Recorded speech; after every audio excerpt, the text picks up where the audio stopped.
Hello, hello. Hi, Wonk. Can you hear me?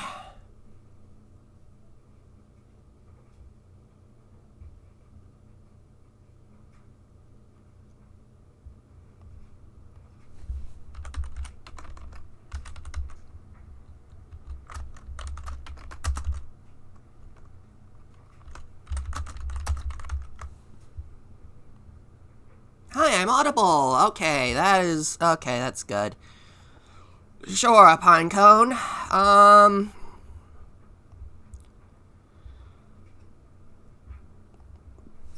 Today we're gonna be doing something a little different from, what we've been doing. Um, First and foremost, this is a long time project that I've been teasing about that has, unfortunately hit so many pauses and roadblocks over and over again. This is the, Overflow station, and if we, launch the age real quick, because I'm pretty dang sure I have not updated this from, previous I've not updated this from a previous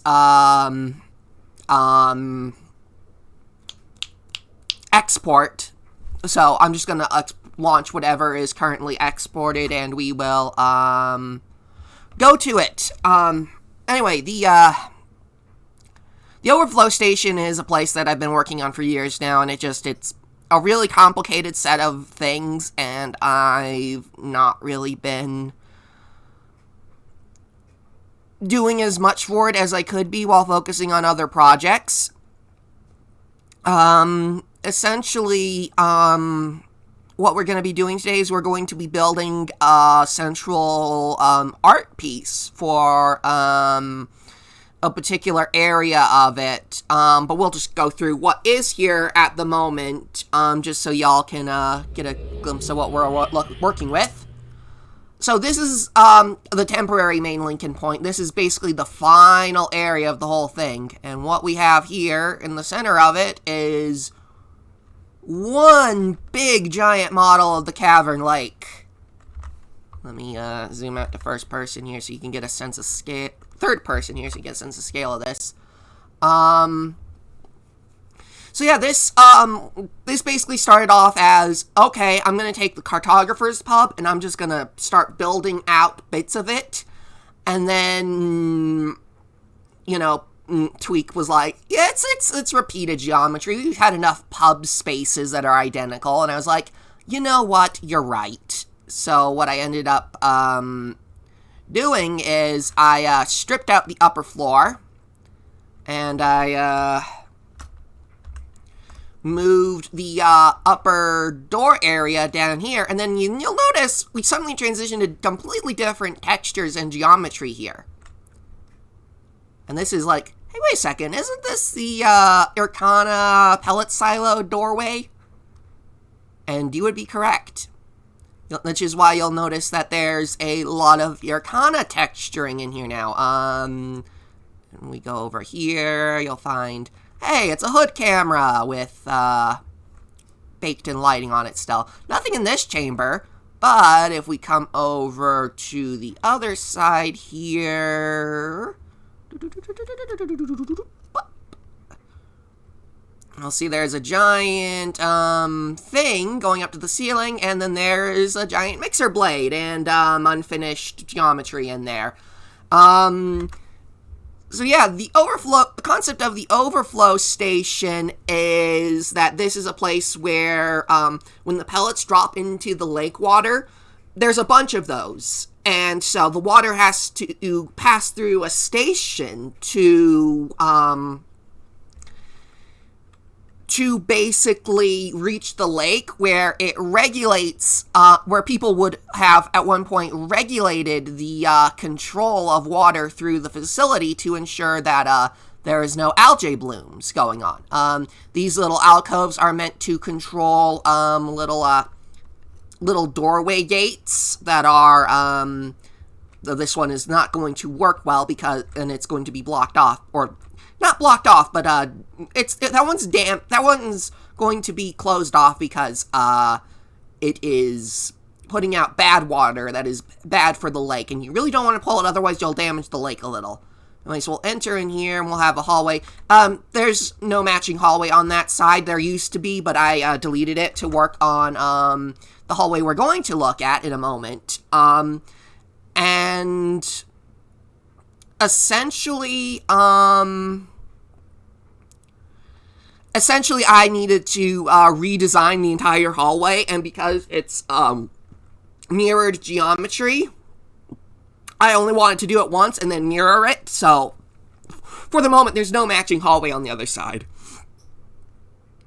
So, what we have here is, you can probably guess from the familiar geometry, but this is a maintainer chute. Woohoo! And we got some Garisan textures in here, and it closes on you, and it's supposed to give you a maintainer suit when it finishes the cycle, but that's not supposed to be automatically looping like that. That's just because I had not synced anything up to an SDL variable yet. Yeah,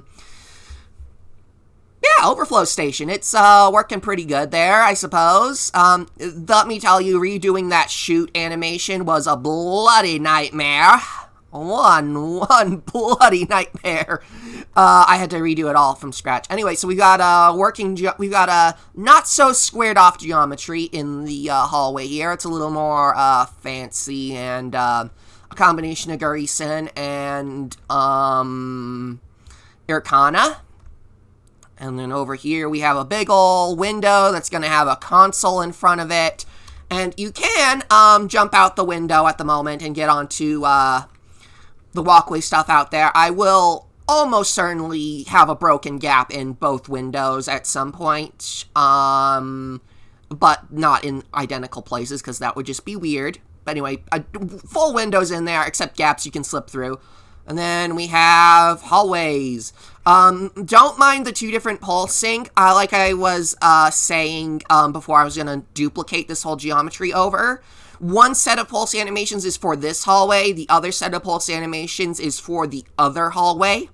They're supposed to indicate flickering power. So if we come down in here, you'll see, and if you look at the floor, you'll see that it's pulsing and the lights are coming on differently.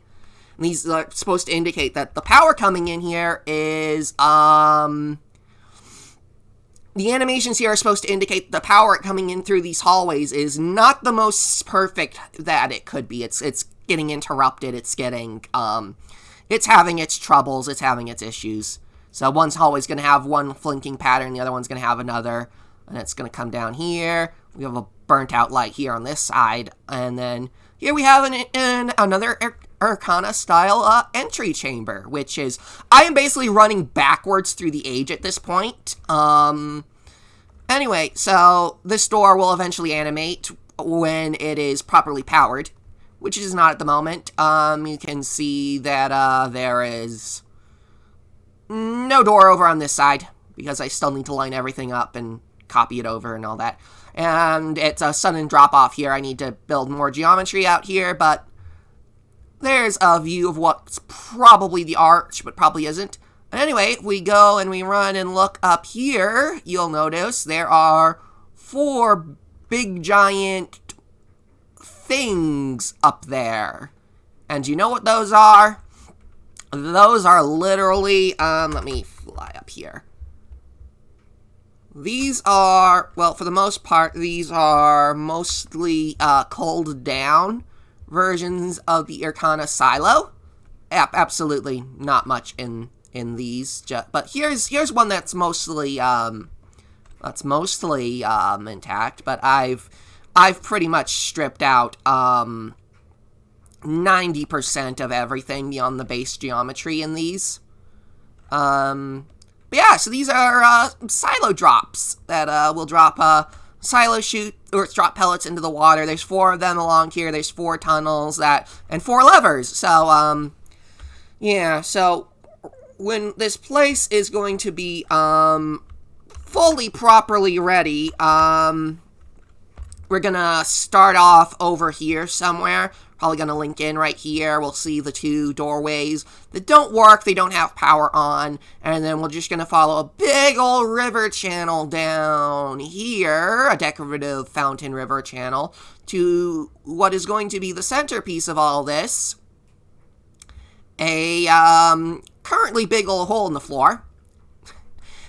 What's going to be here is the first puzzle of this place, which is one big, giant heck of a statue that is going to have two gears on either side of it, and one gear will power one side of the facility, the other gear will power the other side of the facility. And the original concept behind this area is it's going to be a two-player versus two-player competitive sort of thing. Although it is entirely possible for just two players to do it, as long as they do one side at a time. But it'll reset and all that. Anyway, so this is the place as it stands right now. So, yeah, let's fill this in, shall we? Marble goddess with gears. No, we're not doing the marble goddess. This place is not related to the Chezisen stuff. I know exactly what I'm going to be building as far as the statue goes. Sure, MSK 1984. Glad to see you've joined us. What we're going to be building today is a stylized recreation of the myth of the great king Elisendar. And if you're not familiar with your Denis myth and history, essentially he, during a period in time where Denis was taken over by outsiders from a different age, he was exiled out, and then he led an army back into Agira to take the city back. And according to myth and legend, from way back in Garchane, a great king would sail through the king's arch on the back of a lizard. Or so the story goes that I remember. Now, whether or not King Elisendar actually rode through on the back of a lizard, on the back of a literal boat, which is what I'm going to be designing today, that is entirely up to actual historians to debate. Today, I am taking the perspective of, shall we say, how many open tabs do I have there? I have open a lot of open tabs, I want. It is not as many as I used to, but it is still too many, and a good chunk of them are YouTube videos relating to tutorials for a VTuber model, and I need to go through and I'm just keeping them open for reference. For reference sake, all the ones up here at the top that are just these ones right here. These are my go-to standbys. I use over here for just generic stuff that I don't want to keep forever. But anyways, let's just ignore all this up here, shall we? Okay, so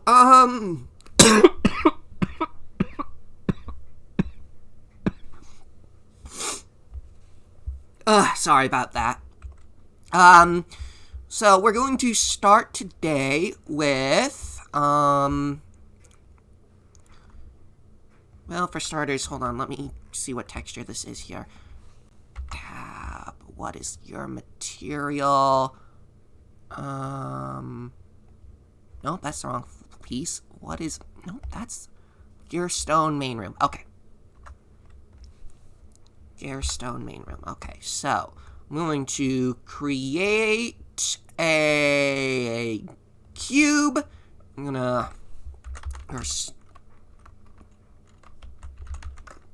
main room. Going to set this as its own new thing. I'm going to set this to the outside lamp thing because I just need a texture to start with. And what I'm going to start with is covering up this big giant hole in the floor. You unwrap, and then I'm going to add another UV map.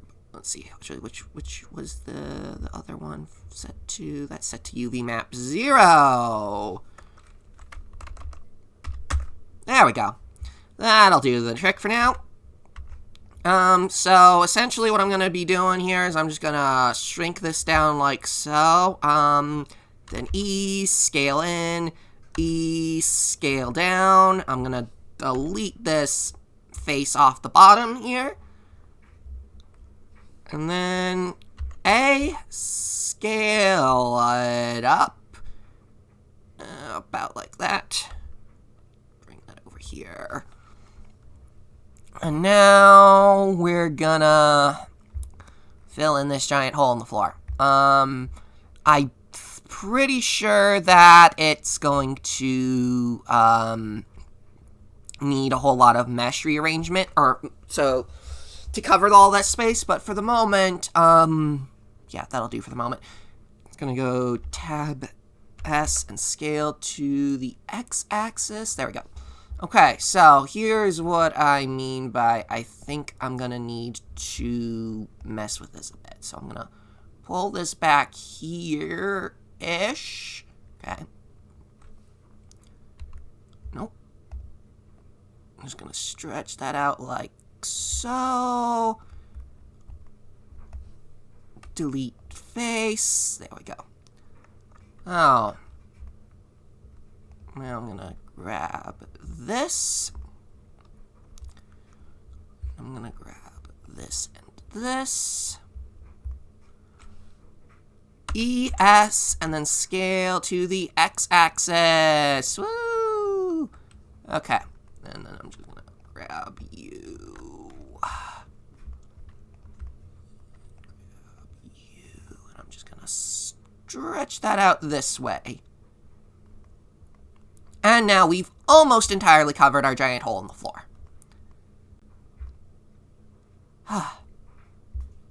This is a lot of work just for a big old fountain that we haven't even built the statue for yet. Yeah,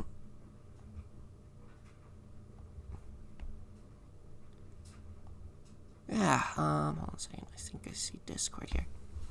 Oh, nice. That's nice. Okay.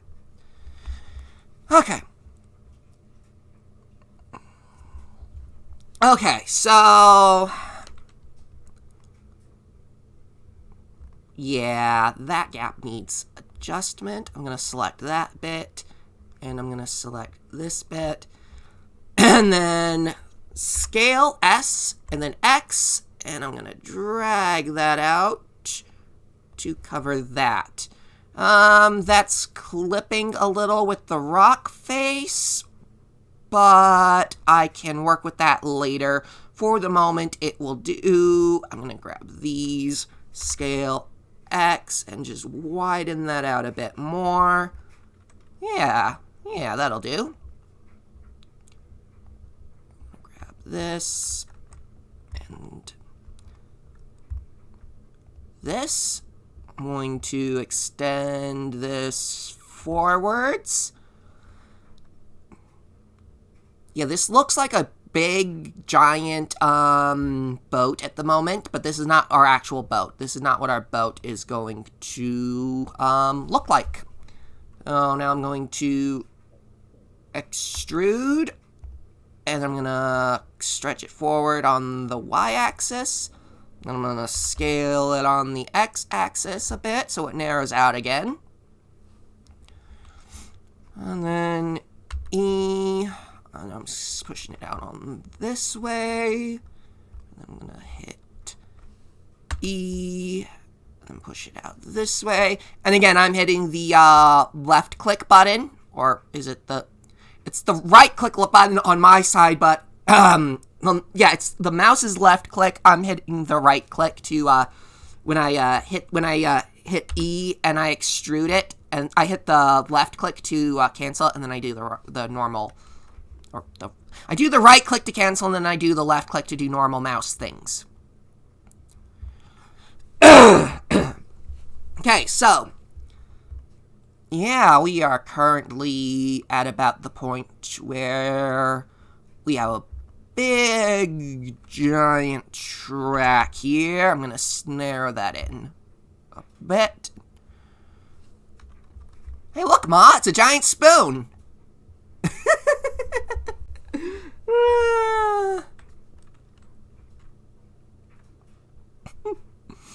Spoon! In fact, I'm going to name that this. The giant spoon. Even though that's probably not what its official name is going to be, that's what I'm calling it, the giant spoon. Yeah, outside area. That's what, even though that's not what's going to fully look like, it looks like a giant spoon. That's what it looks like. That's my story, and I'm sticking to it.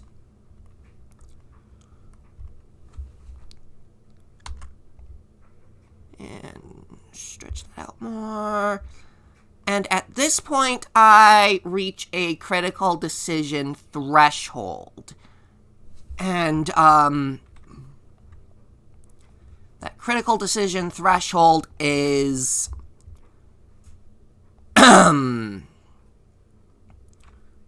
what am I going to do about this drop-down that I have planned with stairs and such? For the moment, abso-freaking-lutely nothing. This is where I'm going to leave it for the moment. Just because, I don't know what the stairs are going to look like. I don't know what that geometry is going to look like, so I'm just going to leave this river channel alone for the moment. Ostensibly, I could just leave it dead there and have it apparently be a closed-circuit cycling pattern. Sure, Redwood. Glad to see you here. So yeah, we now have our giant spoon. In fact, to make it a little more spoony, I'm going to raise this section up here. I may regret that later.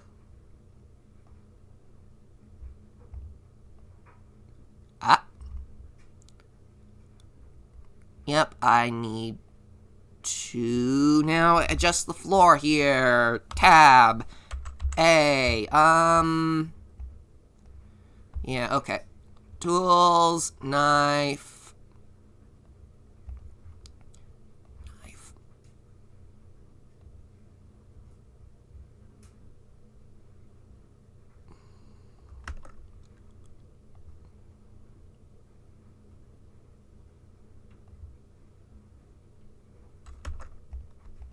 Delete faces.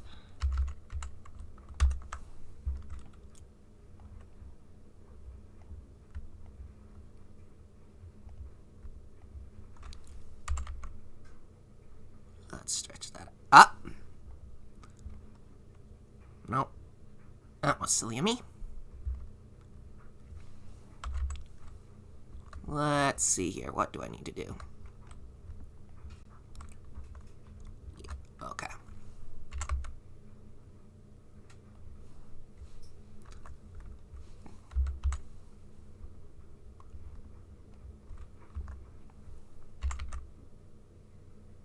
There we go. Now you won't have any clipping.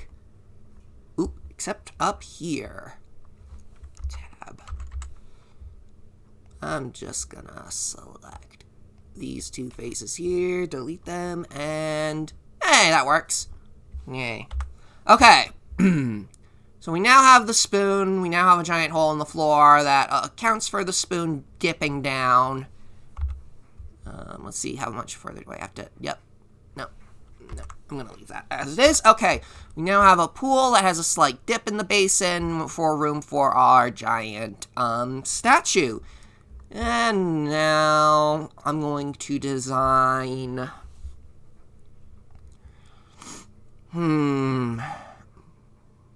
Bevel. I'm not sure if bevel would fix the issue or not. I'm just going to leave it for the moment. I'm still kind of roughing this geometry out. Think the next thing I need to do is... Well, actually, you reset. You reset there. That looks horrible, but it'll do for the moment so it doesn't just look like a bunch of stretchy textures. Oh, what am I gonna do? I need to... That's the wrong place. Let's see here. I know I have it. What material are you? Gerson. You've got UV map and UV map. Just UV map. Okay, perfect.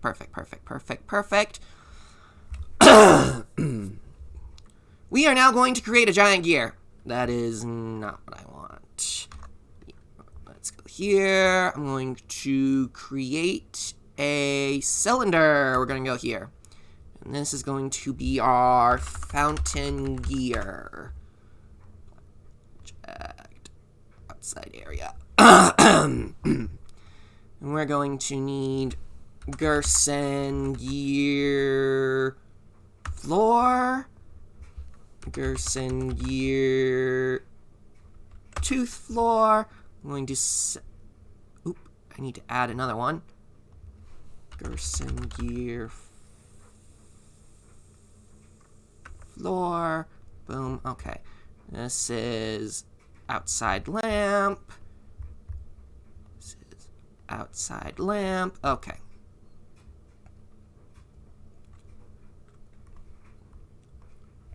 Tab A, we're gonna set Gerson gear floor as the main to assign. Okay. SZ, squish that down. Okay. Reset.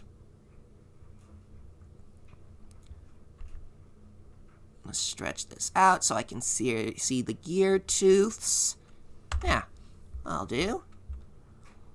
Now we're going to have to mesh up this mesh so that we can carve out the gear tooths. And first and foremost, let me see what we're working with here as far as our actual gear tooths. Okay, that's Control T. Nope, that's not what I want. Okay. I'm going to go with my knife. I'm going to select this axis. I'm going to cleave clean across. There. Now I split that in half. Knife. Select. I want that to go like so.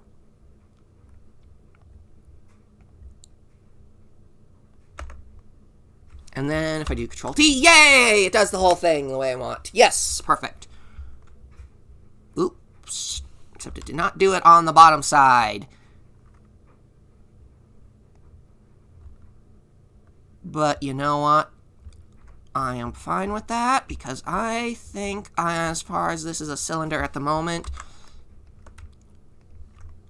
I'm just going to get rid of these for the ease of modeling this. Control T. There we go. Right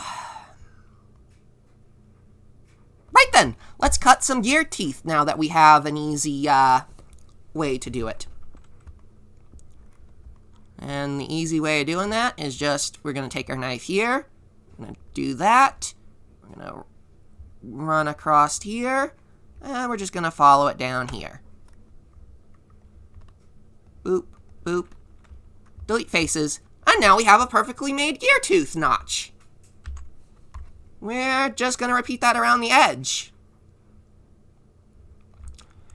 Okay. This is a technique that I use for a lot of things, basically. Not just for gear teeth. Although I know a lot of you probably aren't going to be familiar with it at this stage. The Reishu apartment has a bunch of cobblestones on the outside area. And those cobblestones were cut out using this technique. I just traced along the edges of the stone texture. Let I'm noticing there's a bit of flat gear edge there I'm going to have to trim off. But we'll do that after I finish off with the notches. Anyway, what I was trying to say is I do this technique when I need to follow the edges of something, and then, yeah, just make sure that it's looking, that it looks like it follows the shape of the object before I then extrude all the faces downwards, and it gets me the edges that I need to put it back as a 3D object. Which is a technique you'll see here once I've finished.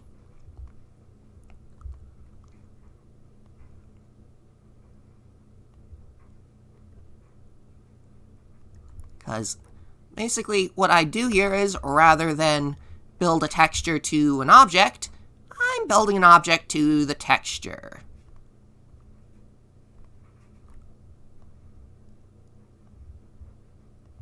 And generally, that works out. Okay. We now have a mostly appropriate looking Garrison gear. I just need to flatten out these edges here. Yeah, those are not beveled. Those are...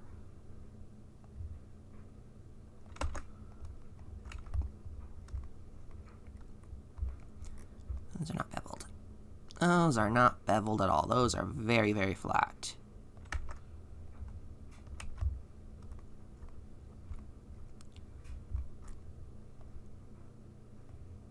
You notice the texture isn't quite aligned correctly in all the places for this. That is fine, because I'm going to reapply the texture in a moment once we've finished the model. And if I'm lucky, it will not be horribly out of alignment when I'm done. Okay. Oop. Another bevel. Gotta get rid of this bevel. Oop. Oop. Did I do that right? I think I did that right. Okay. Another bevel.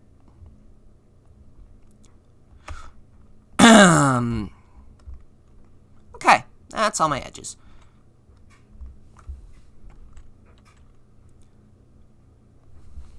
Garrison gear.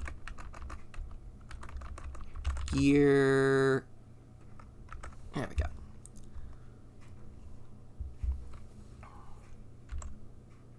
I'm just gonna shrink that down now. Oop. And now it's all inside the line instead of coming slightly outside of the lines. Yay! Okay, and now E, scale downwards, and you can tell it's inside out. So I'm going to go to my faces, recalculate, and now they're all out exterior. Yay! I'm gonna set the shadeless so we can actually see it. Look at that. That is a beautiful gear.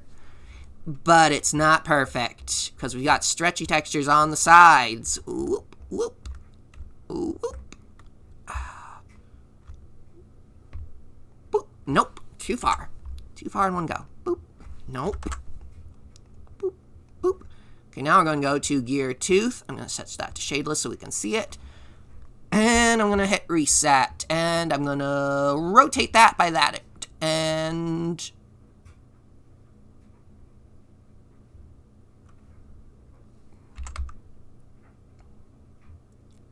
let me just stretch that so it's not so obviously...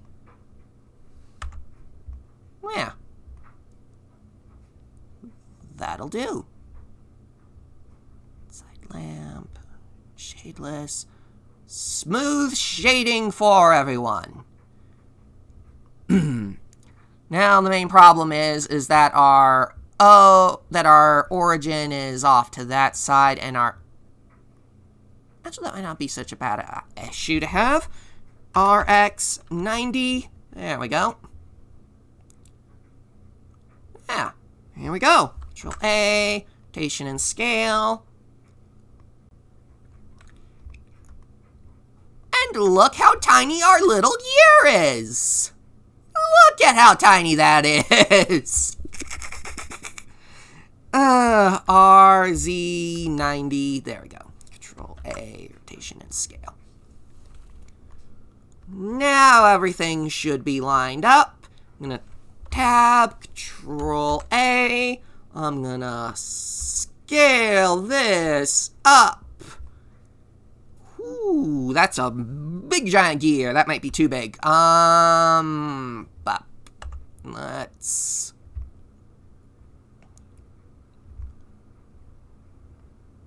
I'm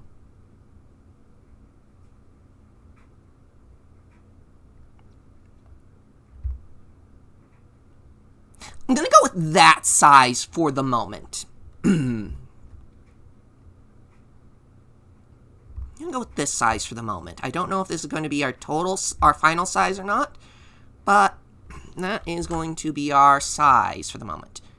Before I forget, I need to give you collision, triangle mesh, yeah. Okay. And I'm going to have to add, I'm going to go ahead and add I'm going to add a real-time lighting info to the gear because it's going to be animated. And because it's going to be animated, it's going to need to react to real-time lighting. It is a big giant gear. Yes, it is. So I want to compare this to make sure that we've got this all scaled up in a way that is nice for the age. So I'm going to export the age real quick. This is kind of just what I generally do when I make, at least for this overflow station, what I've been doing is if I make a change like this, because it's the Blender viewpoint doesn't really render things correctly sometimes, and I have to really just go back, and I've had to go back and forth a lot when I make slight changes to this age. It's slightly annoying, but it's also completely necessary.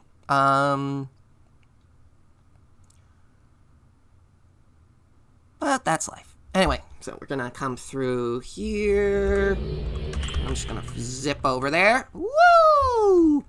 And that gear currently does not have any real-time lighting on it.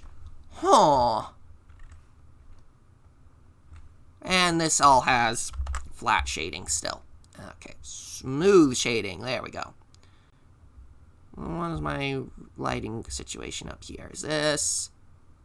That is not a real-time light. That would explain why my real-time lighting is not working. Make sure that you are in the right... Yep, you're in the outside lamp. Okay. Let's quit. Try that again. I just want to make sure I'm getting everything looking good on this. Well, I just want it to look decent enough so that when I go in and I have the statue built, it'll look better.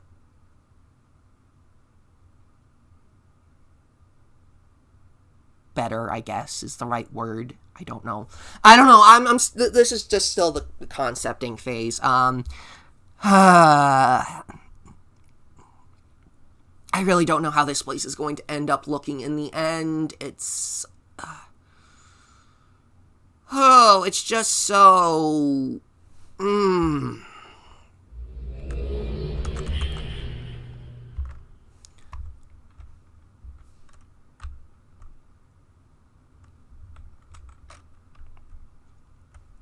Okay, the gear's getting lighting, it's just not getting lighting from the direction I want it to get lighting from, so I will... I will live with that for the moment. Let's drop in here and get a sense of scale for our giant gear. Oh yeah, that is a giant gear, alright. Let's go running in here. Even though I won't be letting players get in here normally. Solid ceiling, that's good.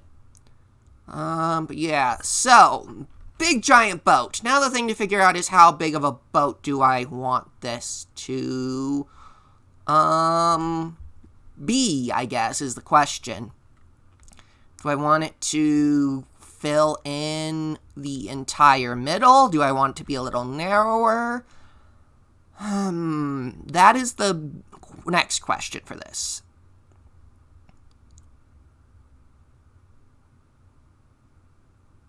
But I'm quite happy with this. The big giant spoon. Whoosh. The big giant spoon. As an aside, yes, this place does have key coordinates, inherited from the original,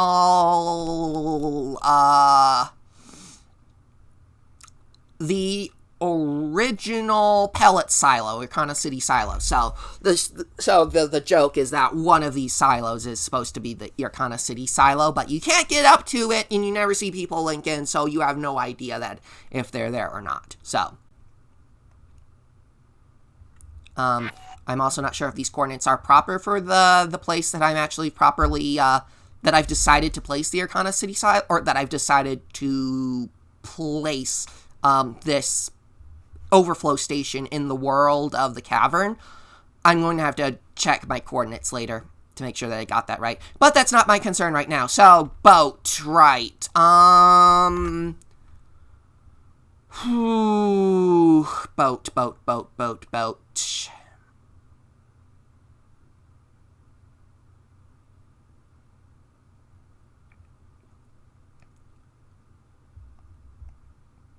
Boat. Boat, okay. Boat. Boop. And I don't need to see the rest of the place for the moment, because that's just silly. Okay. Where's the center? There's our center. Handy that. Okay. Create.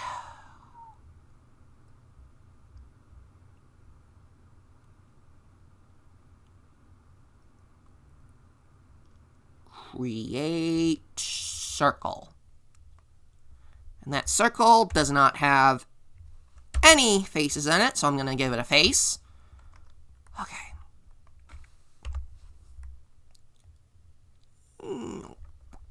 Okay. Tab S. S to scale. There we go.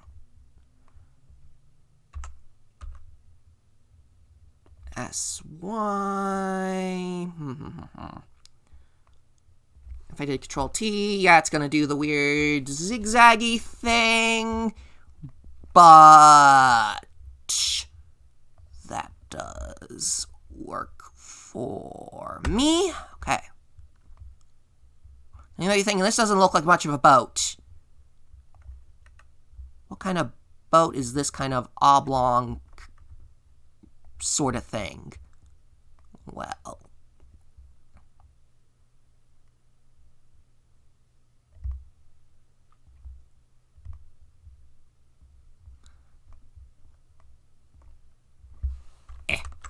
I don't want the edges selected. Doop. There we go. Now if I pull that down. Oh, no, that doesn't.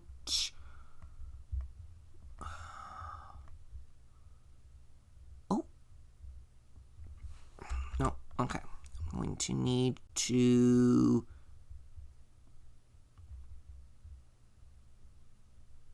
do that. I need to come over here. Knife.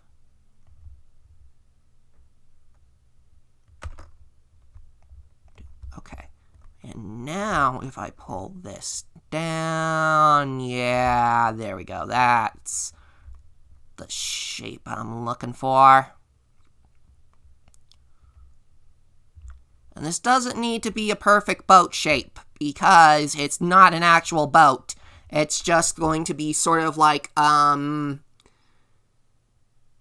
have you ever gone to, like, a buffet? And they had, those little plastic, little boats that you put your, bananas and your ice cream and all of that stuff in to make a banana float? And it's just in a little plastic boat? It's because, that's basically what we're doing here. We're just making a big, giant, plastic boat. Material to actually be figured out later. Probably stone to prevent rusting, but yeah. Anyway, so that's basically the shape we've got going on here. So I'm gonna lift that up a bit. I think. Okay. Tab. Now, I'm going to select just the edges. There we go. Yeah, that should do the trick. I'm going to extrude that upwards. Extrude and scale that out.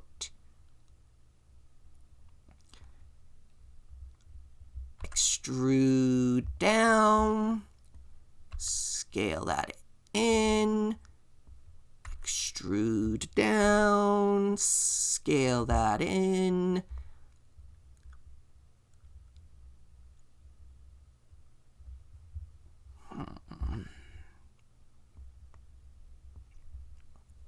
Extrude down. Set that to smooth shading for the moment.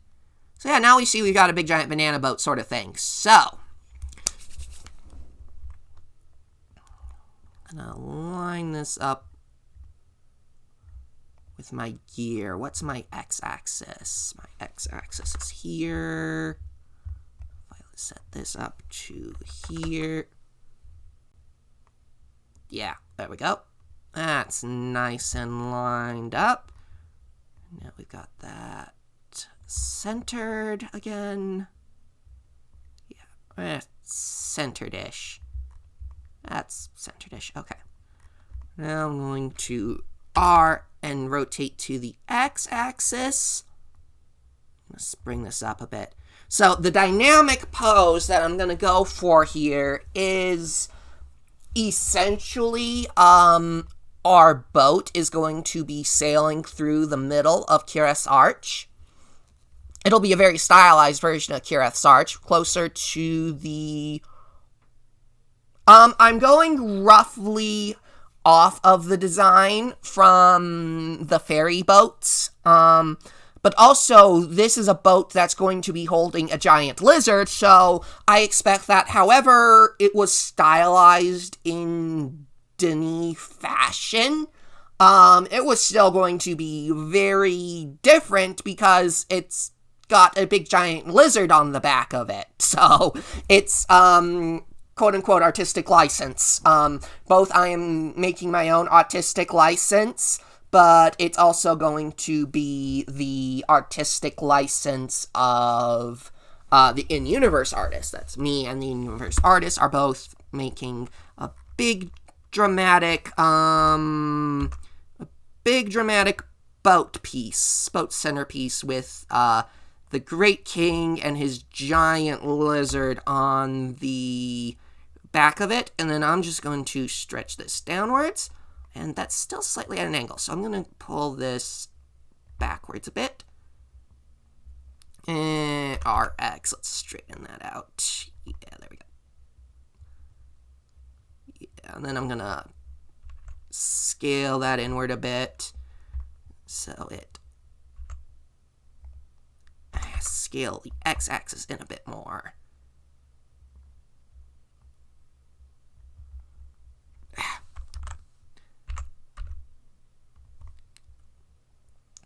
So yeah, now we have our big giant... Ooh, actually, hold on.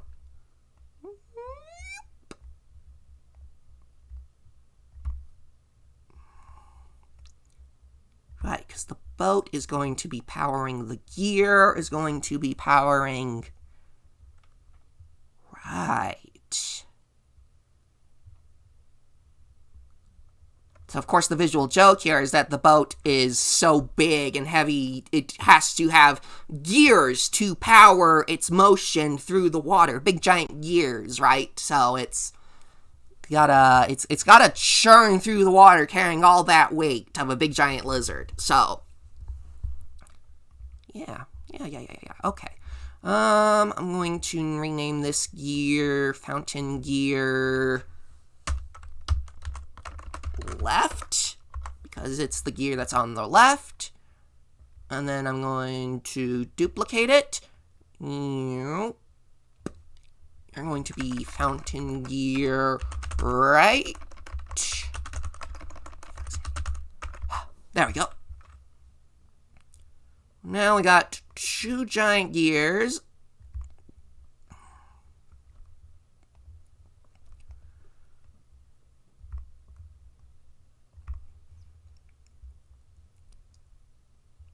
Two giant gears. Okay.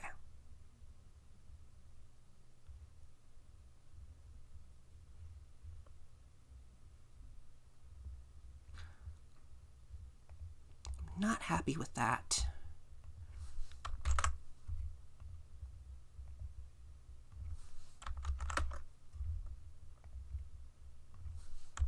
Spacing. Okay.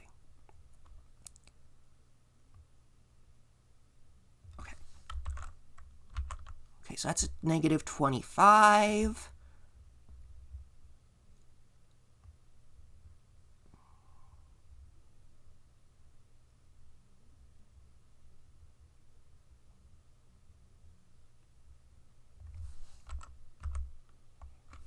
Okay, I'm going to set that to negative 45. I'm going to set that to negative 5. Yeah, now that's an equal distance apart. That is now a very equal distance apart. Perfect. That is perfect. And it leaves room for water to flow by them on either side. Yeah. Powered by water and steam rather than gasoline. Yeah, it is basically a giant steamboat with how huge the water wheels are. Yeah, it's basically, yeah, just a big giant, it's a big giant boat. I'm making arm motions you can't see. Anyway, so, what texture are we gonna give our big ol' banana boat?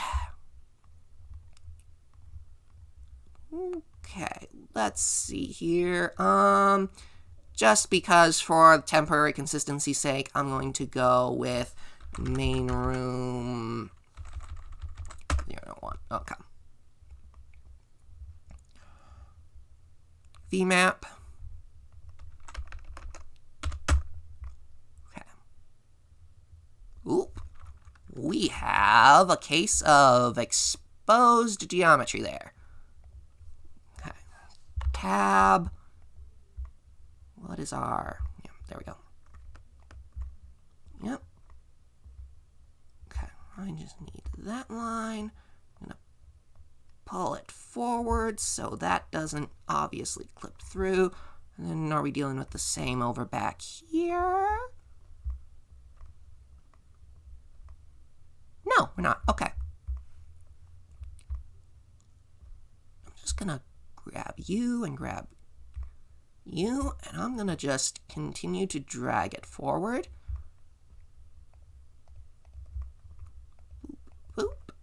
And then this will give us a bit more of a leading edge for the front of the boat.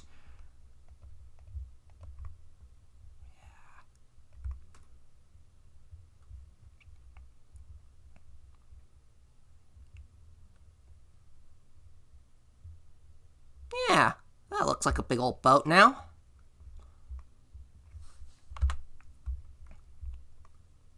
Yeah, it's got the right sort of forward plow shape to cut through the water. The gears push it along.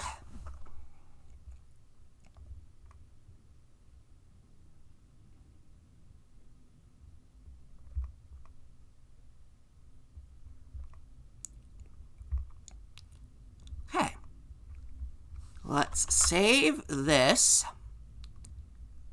I'm going to test the age again, because I want to see... Well, I want to see how this is going to look in the age.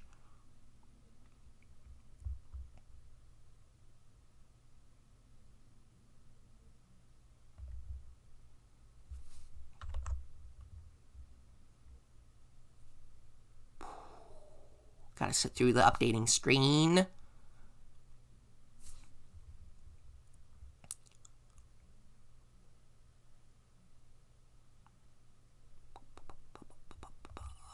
There we go.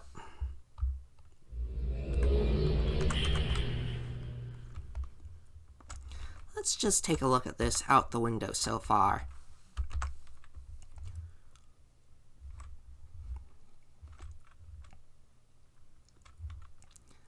Yeah, that gives a reason for the big giant window on each side. Now we can see the big giant boat and the artistic piece of artwork that it is, because whoever designed this clearly wanted people to see their statue from everywhere that's important, which show the control rooms and the main landing and all that. Yeah, I'm happy with how that looks. Let's come down over here. See how it looks from the ground, all the way over here. Oh, yeah.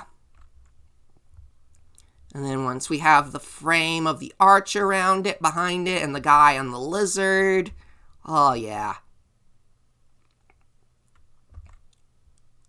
Oh, yes, that. Oh, that looks groovy. Of course, it doesn't matter. There's a big giant thing up here. The important part is going to be above it. So you see the big giant statue of the guy up there on top of the lizard when you're up this close to it. Yeah, I like that. I like that a lot.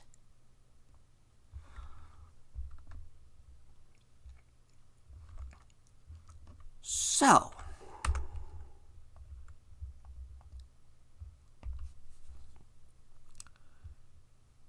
animal shapes are hard. Generic geometry shapes are not. So I'm going to return us to the world view here. And I'm going to design our arch. Our big old Kirith's arch. I'm gonna start with grabbing this bit of geometry here. I'm pulling it aside and pulling it back a bit to give us just a little bit more room to work with.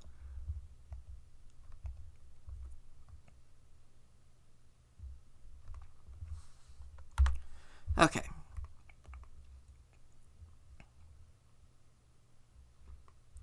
So, create cube.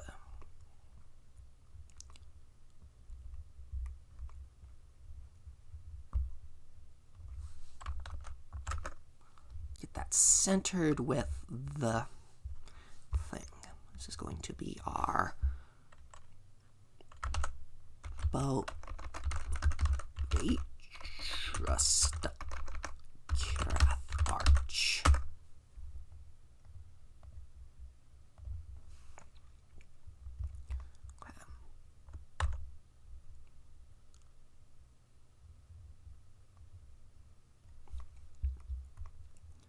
I don't yet quite know how tall I'm going to need the statue to be. Frankly, it won't matter because I'm going to be doing a little bit of forced perspective. But I kind of generally want it to start up here. So, ESX. Wow, that sounds really bad. You put it like that.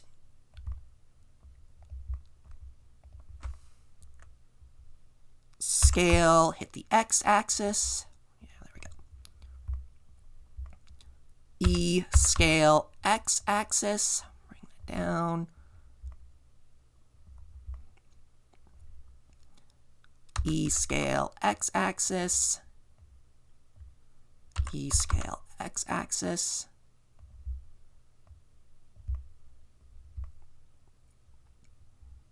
So yeah, this is a stylized version of Kirith's Arch that we're doing here. E, scale, x.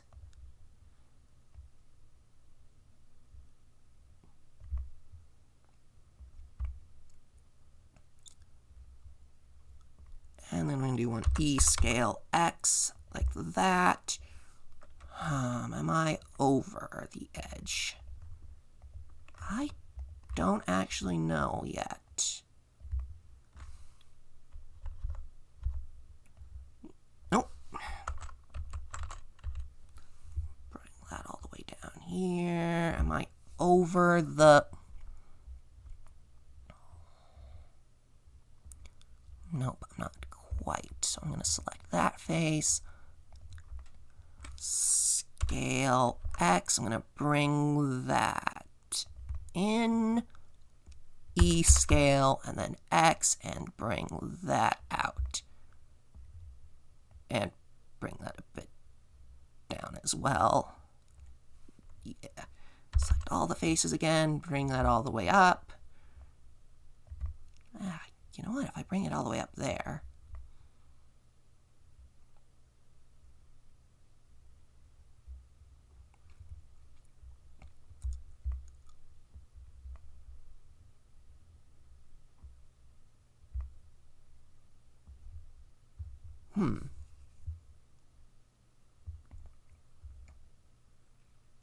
Sure, Coulter.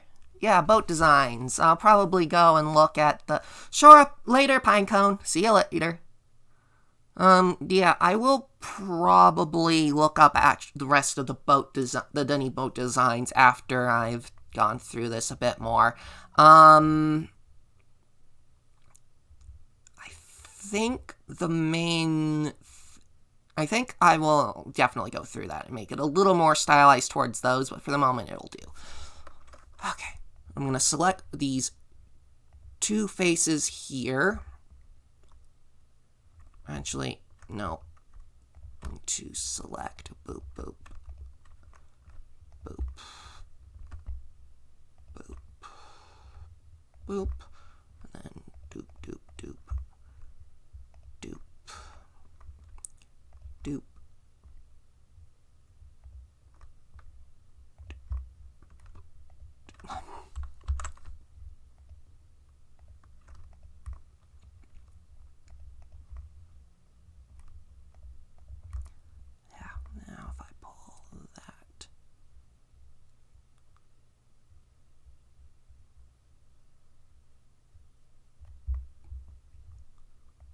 And then if I grab these and pull them up a bit more.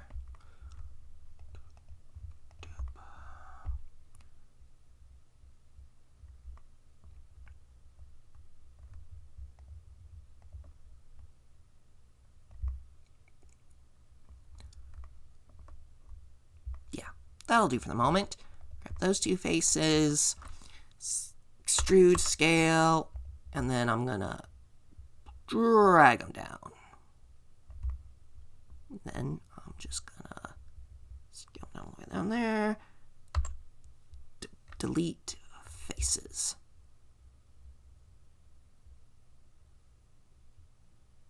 Now we have a big giant fake arch.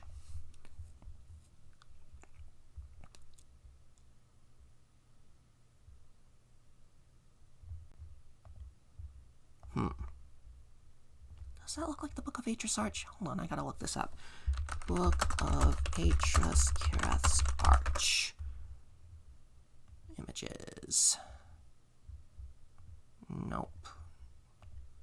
Kirith's Arch. No, that's the actual version of it.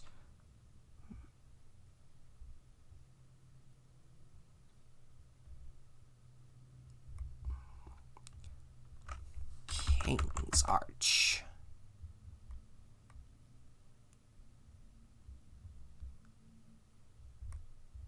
Wait a second. I will be back in a moment. I have the book. I don't need to look for it online.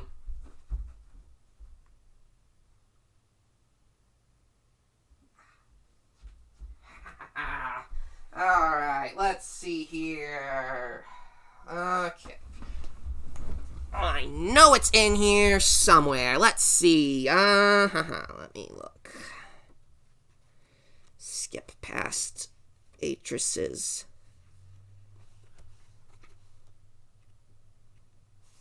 Okay, that's Kavir. It's the lake.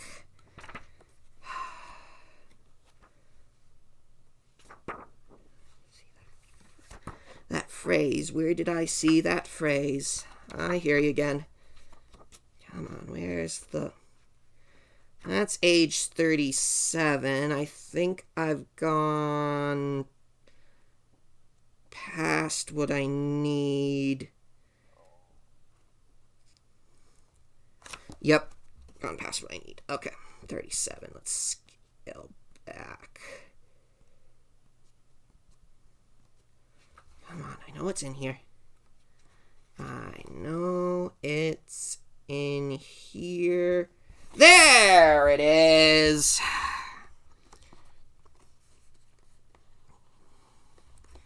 There it is, Arcturus Arch. Okay. I've very nearly screwed up the design just now because it is way too square. Okay. Way too square. Tab.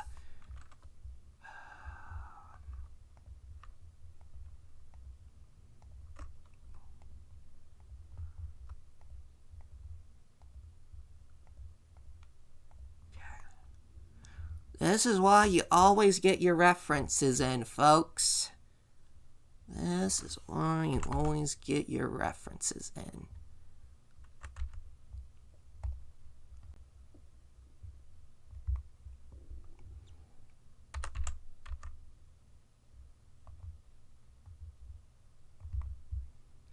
There we go. Now I just need to round out the bottom.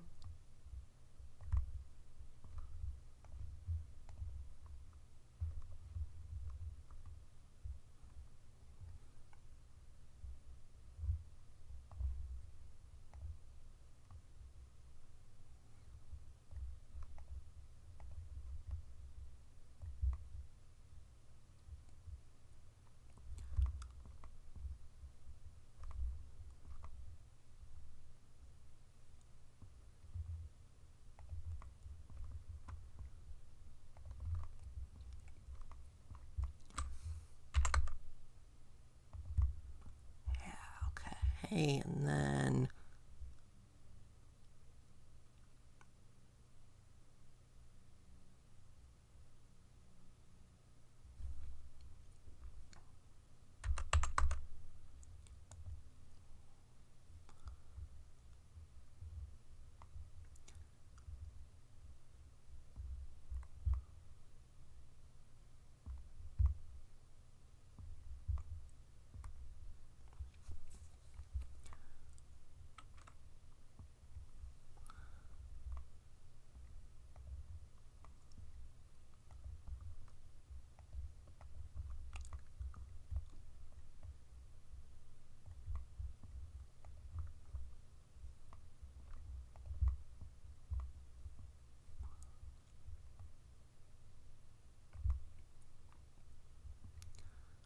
tools, knife, grab.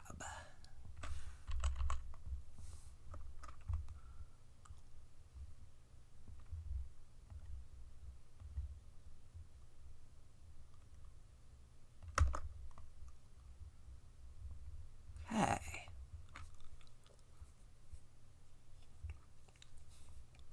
Yeah, the real Kirith's Arch is a lot different from how it is in Uru. In compared to the Book of Atris. The Book of Atris is more of this rounded shape at the top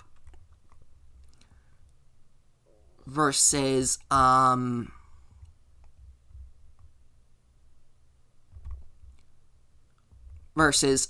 more actual angular sort of archway that we see in Uru, or that then we see properly,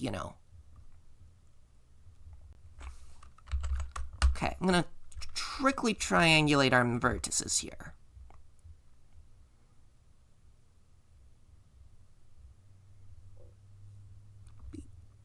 Actually, no, I'm gonna undo that. I need to take all of you, boop.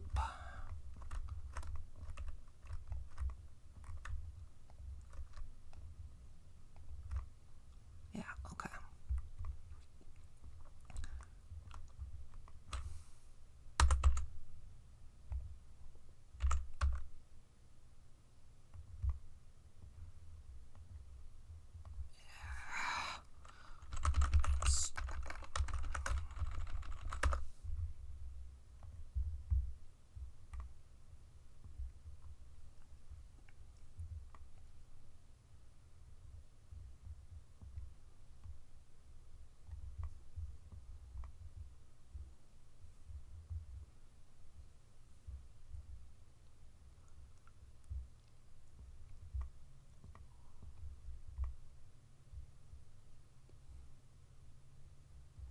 Doesn't need to be perfect, because again, this is just me trying to replicate a thing in a book that is not actually canon, so it doesn't need to be the perfect replica that my inner historian screams for it to be.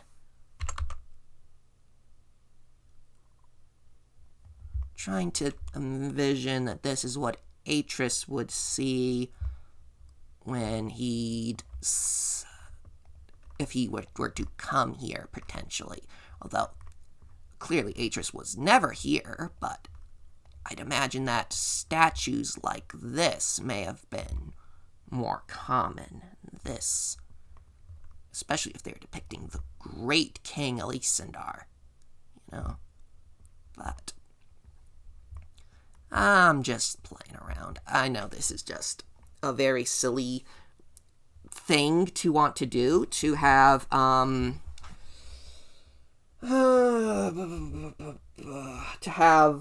archway that looks vaguely like the one that was drawn in the Book of Atris. This is just me being a little silly with an Easter egg, yeah, this is one of those perspective tricks where it's only really going to look right from a low angle, because that's what it's drawn in the book.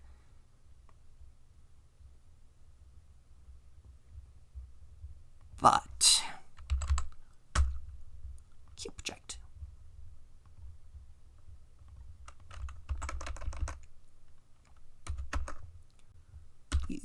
Cube project.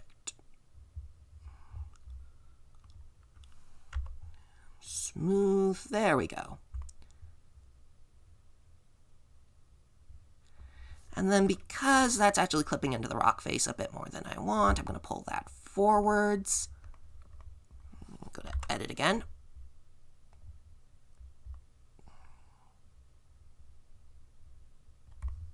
I want to make sure those are adjusted in tandem. Boop. Okay, there we go.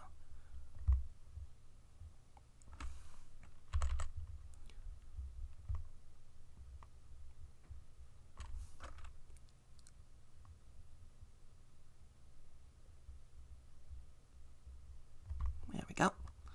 Okay.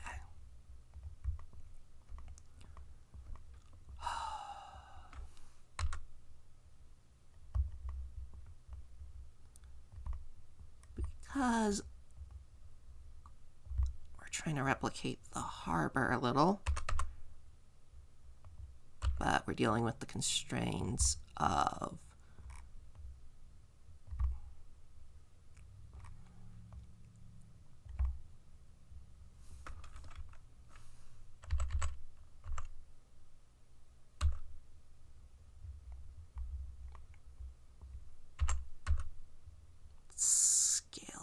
bit like so. Yeah, there we go. And then I can come along back here because those are clipping into the rock. And I can delete those faces, and I can delete that face. Ooh, not quite yet. Now I can delete that face.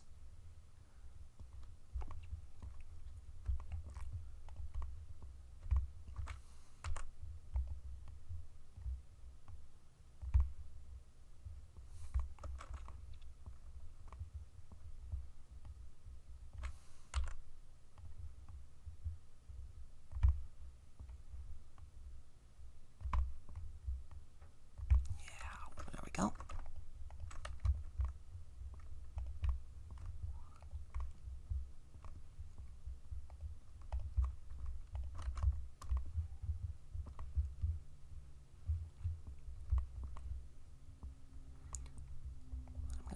That, grab that, and I'm gonna scale those upwards.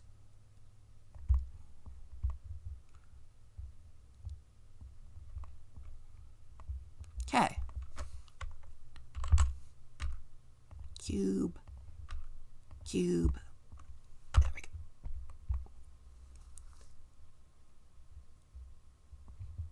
Let's give that collision. Triangle mesh. Now, let's test the age. Okay.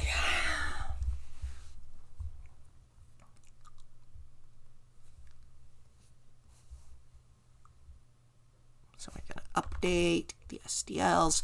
So I am reasonably happy with how that archway looks. I'm very happy with how it looks in Blender, at least. We will see how it looks when we get in-game.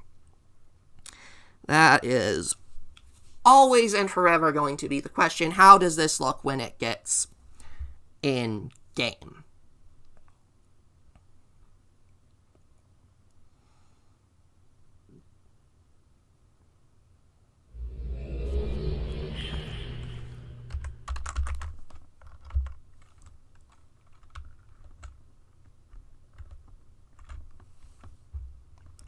Well, let's assume we're coming up the stairs here, and then we're like, whoa.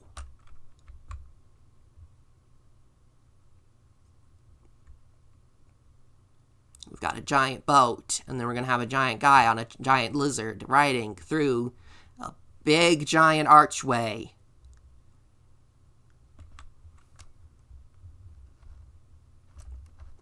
There. Oops, that's not quite lined up right. Gonna have to fix that. Ooh. Is that better over here? Nope, still gotta fix that because that's not quite lined up right. Got some gaps. But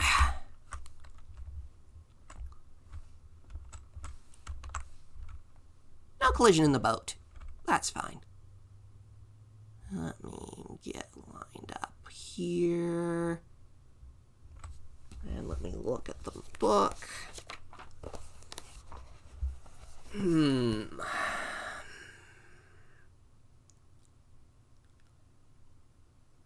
It's not a perfect recreation, but it looks enough like the thing that I think people will get the reference on first sight.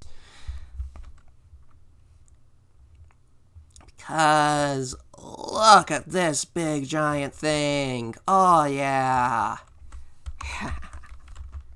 Look at that. Just look at that. Yeah. That is going to be a reference. That is going to be a reference. Yes, it is.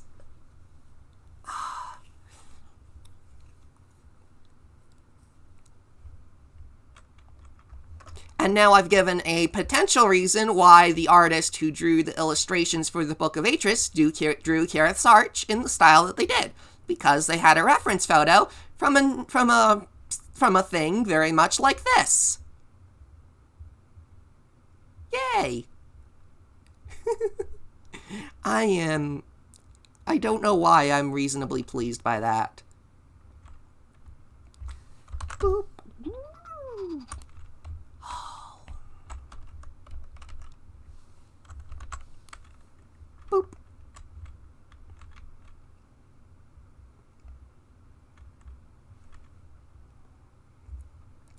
I don't have any plans of letting people get up here, but I think I will leave this whole thing collisioned just in case players happen to figure out a way to get up here somehow. I don't know how, I don't know why or when or whatever, but maybe it's a bot shenanigan. Maybe someone sets a bot spawn point up here, but I will leave it solid all the way up here. Because, why not? Wow, look at that over there. That is a clean shot, clean through to the far side of the... Wow, I wonder, can I actually see the arch from down here?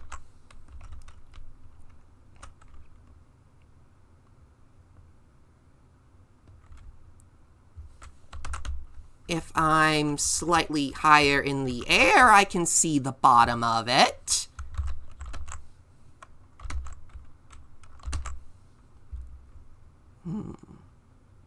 I don't know if that means I should make it bigger or leave it the way it is. I think I'm going to leave it the way it is for the moment. Until I have the statue and of the giant lizard and the guy in place. Because then I may need to make it bigger.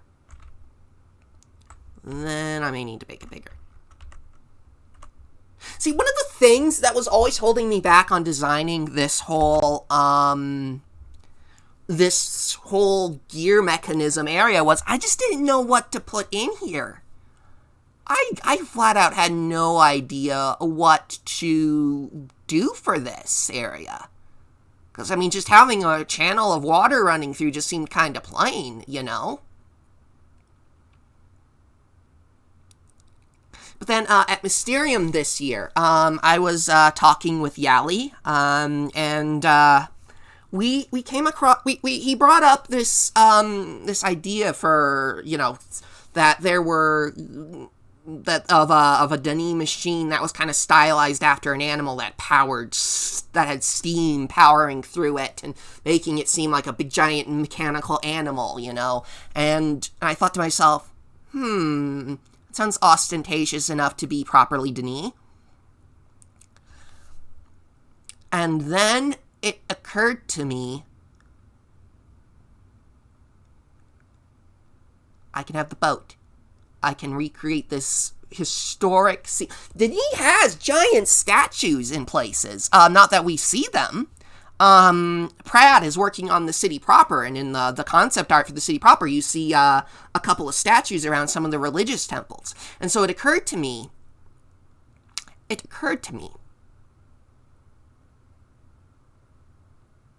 why wouldn't this epic moment of Denis history, the great king himself returning to Denis, why wouldn't this be memorialized in some way with a giant statue? I mean, this is a huge prophecy dating back all the way to Garternay that has now been fulfilled. Why isn't there a giant statue of it somewhere to commemorate it? Beyond, you know, the great king's supposed humbleness, but the more thought is, well, even if he didn't want statues during his time, what was to stop people from making statues afterwards? So, yeah. Big giant boat. Cleaving through the water.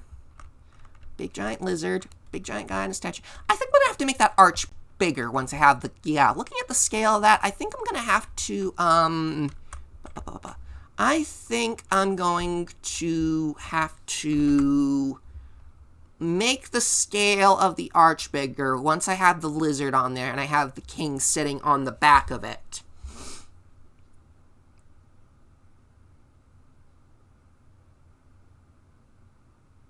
Yeah, the arch is probably going to have to be scaled up. I am okay with it being scaled up. I am very okay with it being scaled up.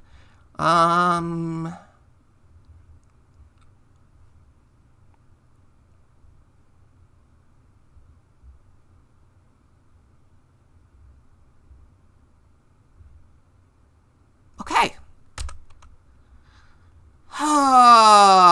Now for the hard part. Modeling a giant lizard.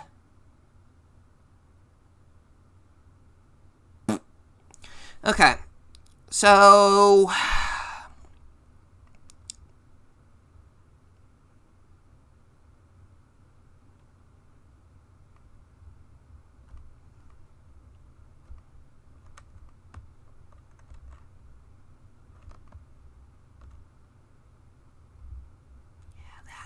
That's the beauty shot right there. Yeah. Okay.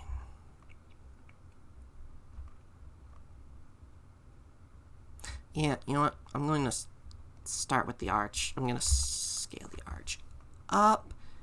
S. I'm just going to scale it.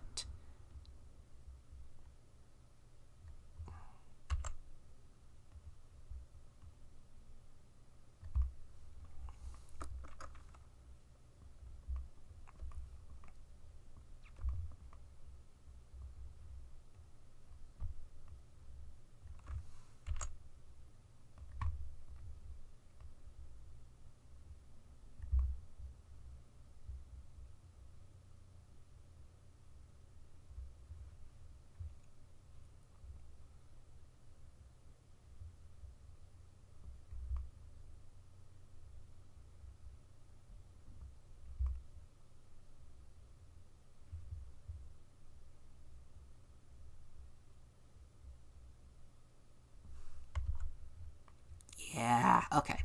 Arch is scaled up now. Okay. Rotation and scale. Okay. Doop, doop, doop, doop. No, that wasn't what I want to select. Gear, boat, spoon, arch. Okay.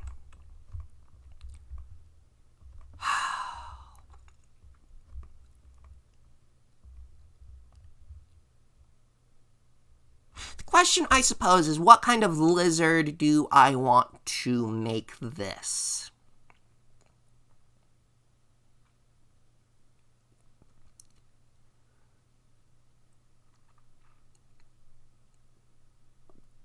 And I think I'm going to go with a big old four-legged thing.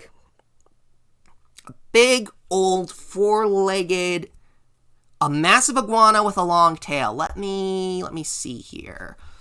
Iguana. Ooh.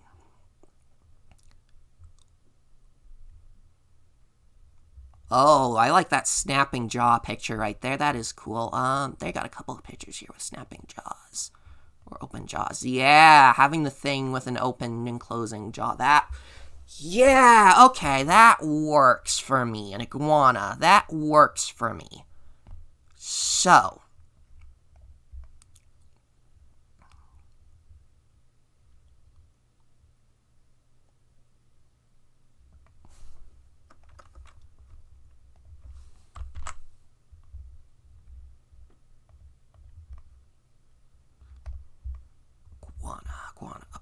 Iguana. I need a big, long, hefty cylinder. Okay, so, where's my cylinder? Okay, create. I need a cylinder. Yeah.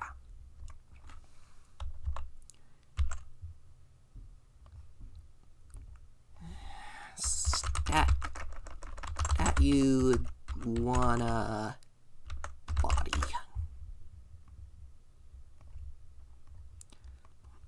RX90. RX90, not RZ90. That would help.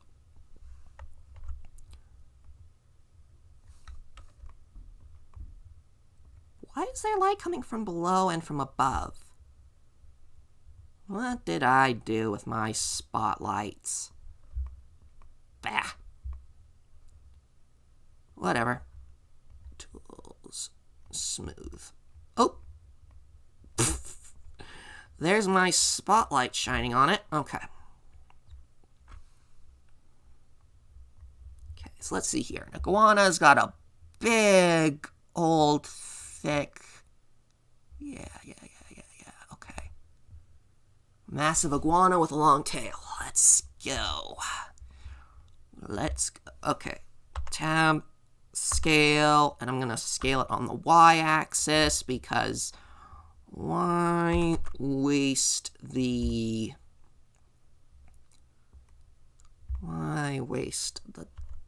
dimensionality?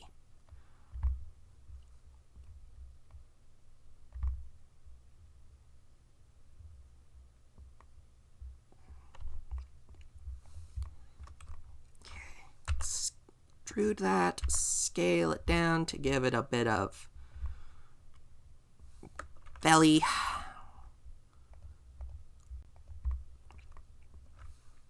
Extrude, scale that down. Iguanas give me a front perspective of an iguana here. I appreciate the side perspective, but I need a front perspective here. Head on. Come on, where are pictures of an iguana from head on?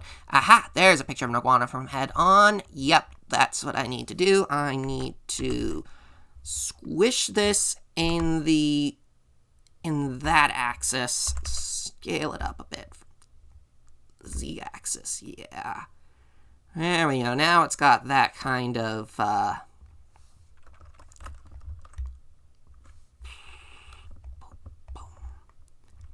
Now it's got that vibe to it. Boom, boom.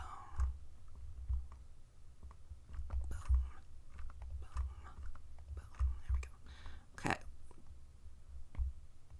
Pull this back a bit. So it's going to be kind of rearing up a bit. So...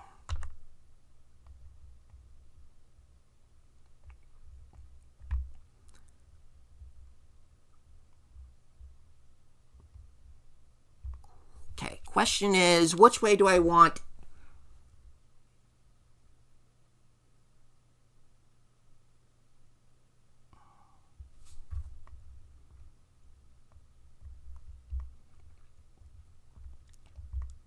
You know what? That actually might just... Let's do the tail next.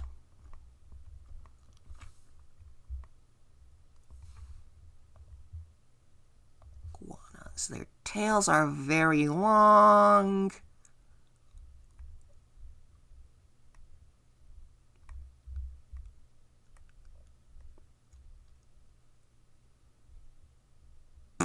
I just had a funny idea.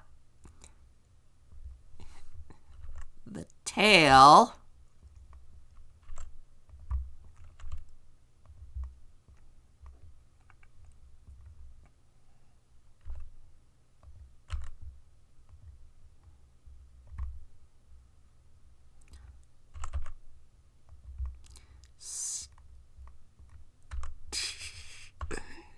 sticking in the water like a rudder.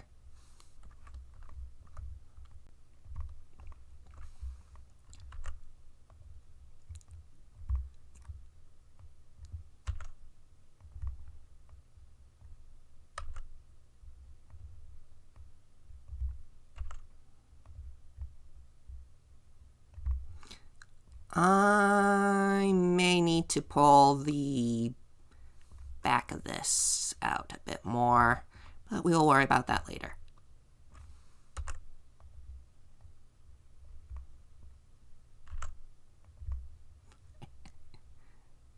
Yeah, I like the idea that the tail is in the water like a rudder.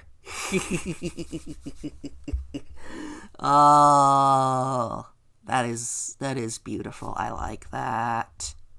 Yes, I like that. I like that a lot.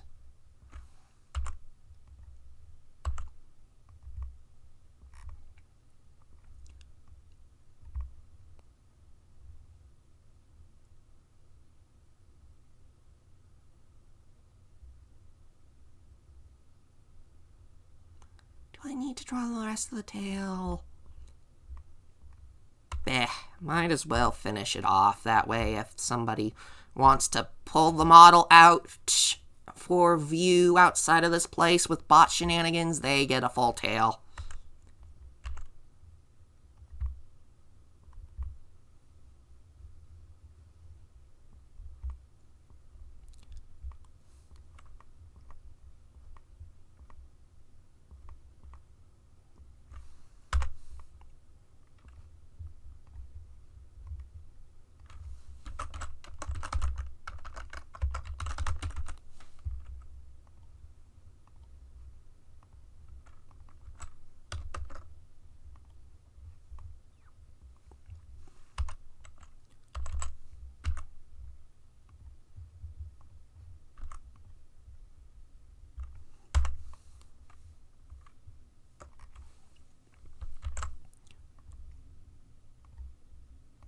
Test the age again.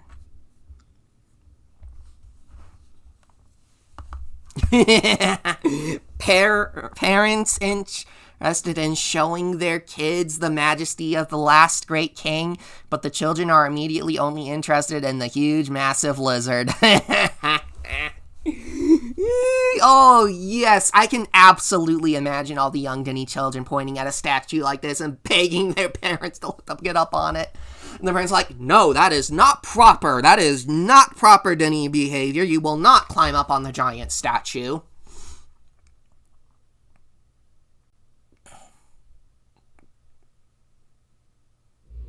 I mean, this particular one is in a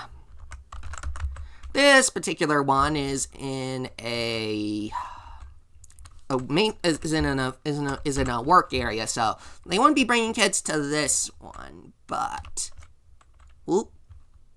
Oh yeah, the tail is just clipping through the rock face there. I'm gonna have to adjust that now.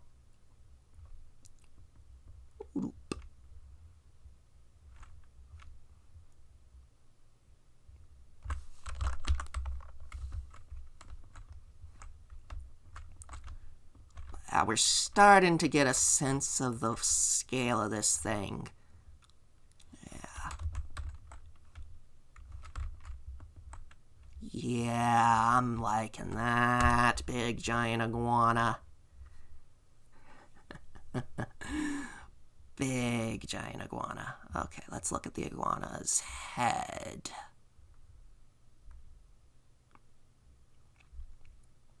There are so many different types of iguanas here that are just, I mean, some of them have these big, kind of bulgy things at the bottom of their jaws, and some of them don't.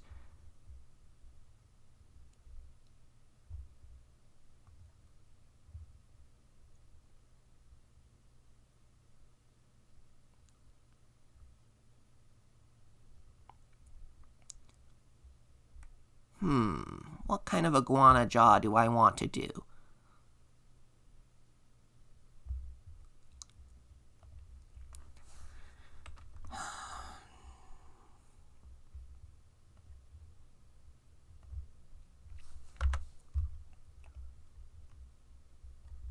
Okay. Neck has to go upwards.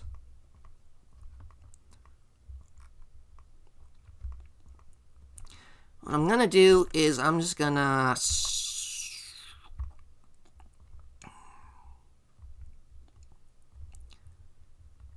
just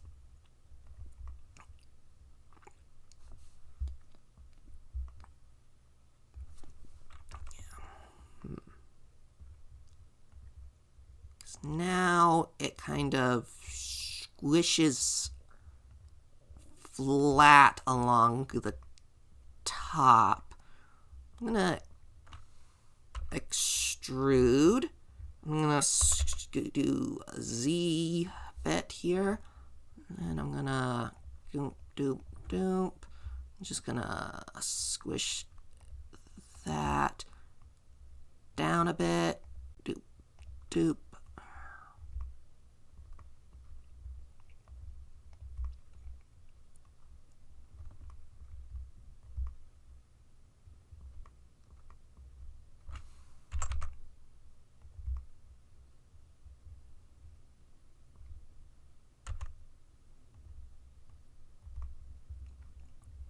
Let's see, how tapered does that? Do I want this to get?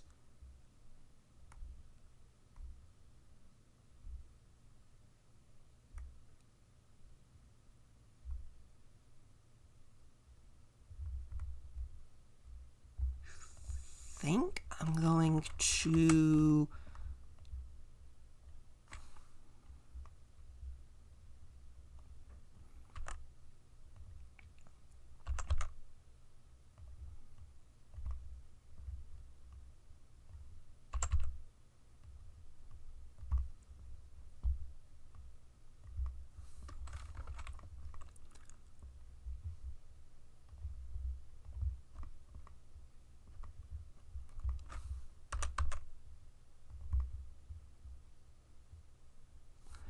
now's the time to squish out the bottom of the jaw, I think.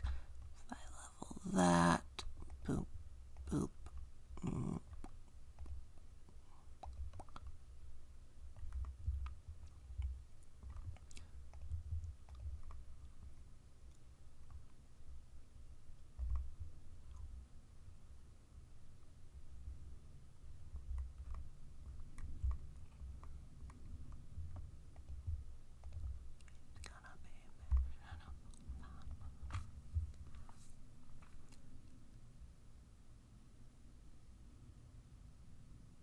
Ah, intimidate other animals and assert dominance. Right. Neck frills. I am tempted to do neck frills. The big fanning things. But we'll see how this looks once I've...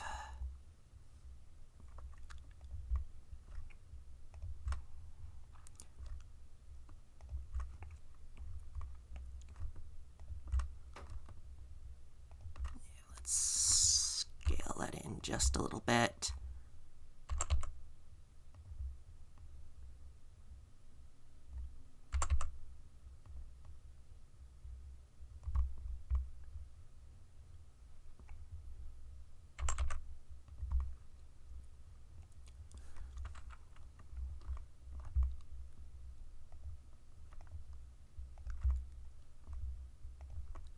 I'm going to start squishing the middle of this down just a bit to give that a little bit more of some facial structure.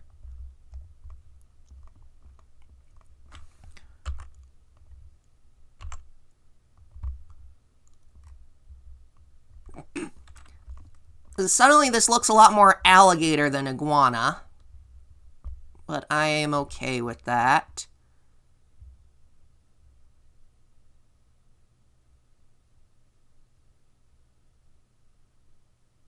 I am okay with it looking a little more alligator than iguana.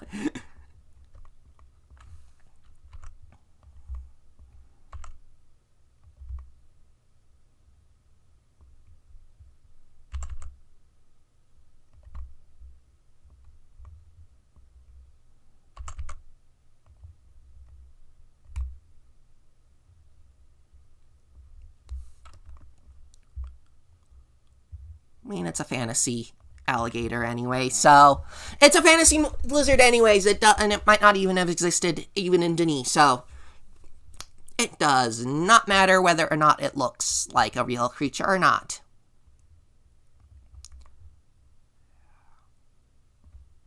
Let's see. Alligator. Images.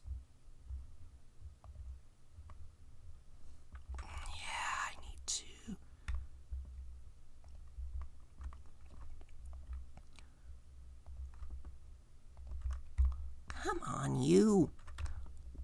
Select. There we go.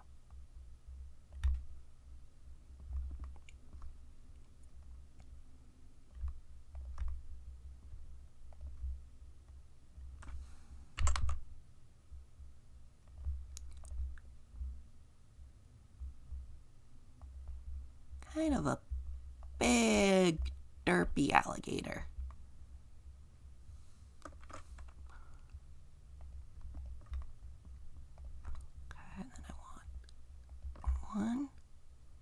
those are the same. Yeah. Now I gotta make room for the eyes.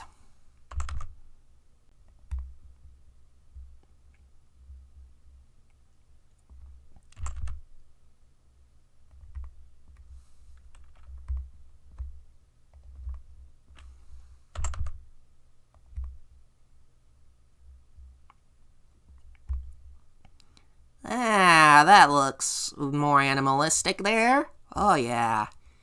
That's very animal. That's got the right shape to it.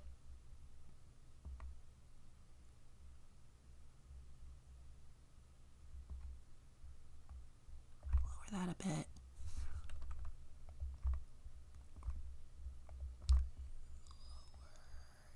Lower that a bit.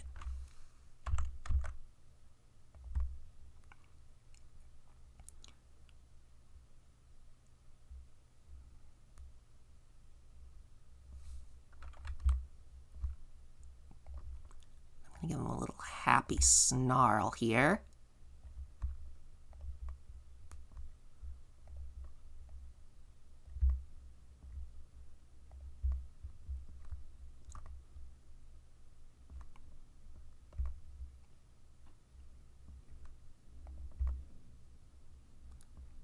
Pull that down a bit. Yeah, there we go. If I select. Boop. Boop. Boop, boop, boop. I'm gonna...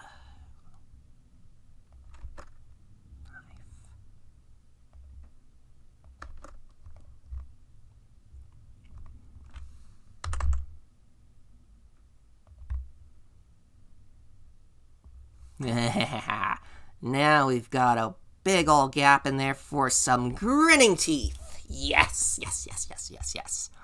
And also a harness. That's where the harness is going to clip through here.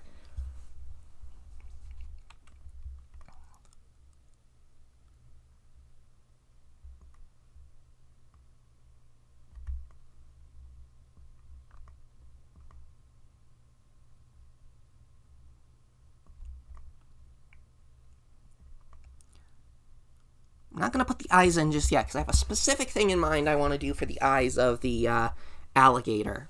And I will, or of the lizard here, that I will try to do later. Tab A, cube project. No, hold on. Smart UV project. Boop. Smart UV project.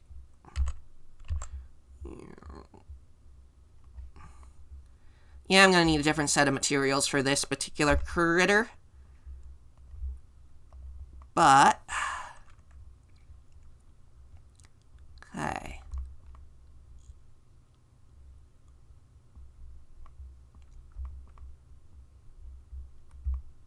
It still looks a little too round and cylindrical in the main body. I'm going to wait until I get the arms done, the front limbs and the rear limbs done before I worry about shaping the rest of the body to fit. Let's... before I export this... tab.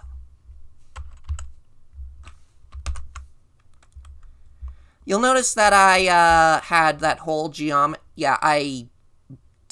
yeah, this is a whole mess of geometry. That's all I'm really going to say on the matter.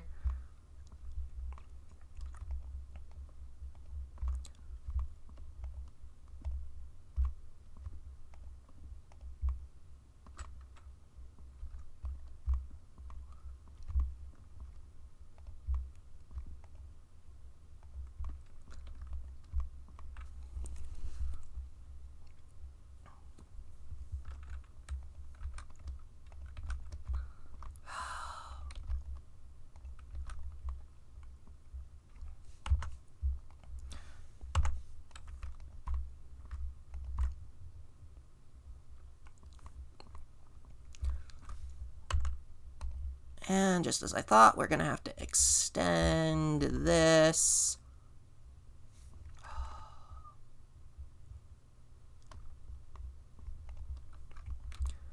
Okay, well, water's got to come down here anyways, so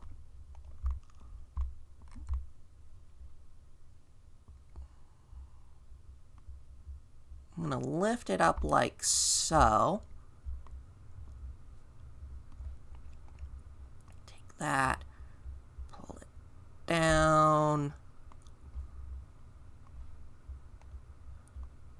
and then I'm going to pull this. Yeah.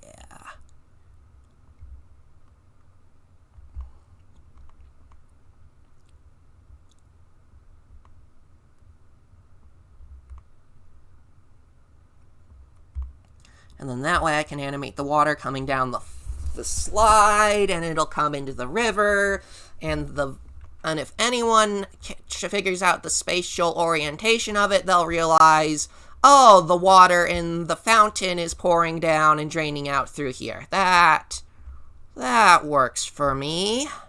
I'm pretty sure. Yep, that works for me. Okay.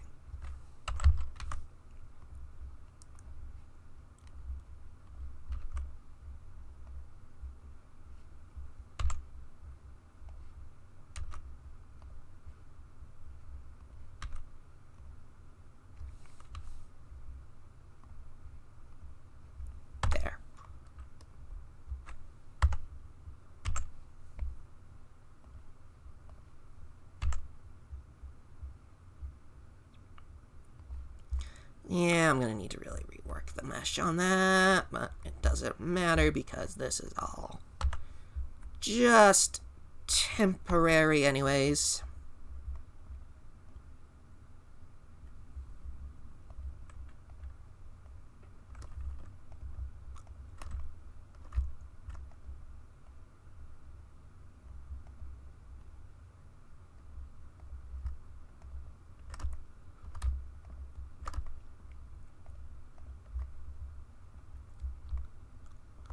Now we're going to extrude, pull this back.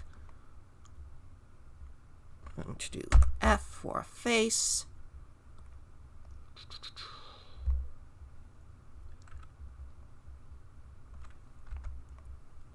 And much like the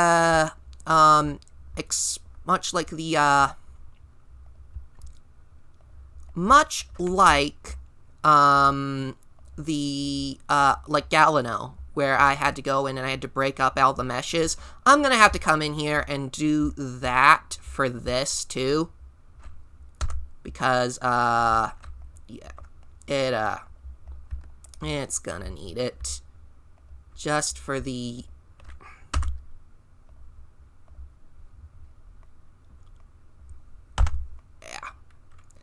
that'll do.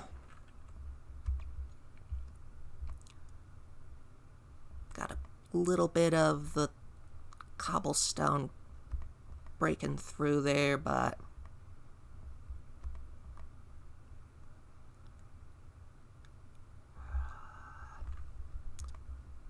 yeah, that's too big of a mesh. I literally need to break it up more.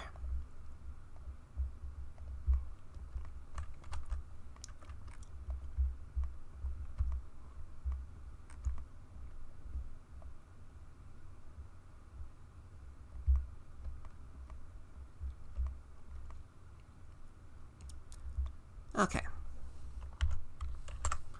Save, and now we're going to test the age and see how that looks. Okay. This is the time where we do our stretches of our arms and our legs and all of that. Just make sure that you're getting your little stretches in, that you're not getting all tight and bound up and all of that.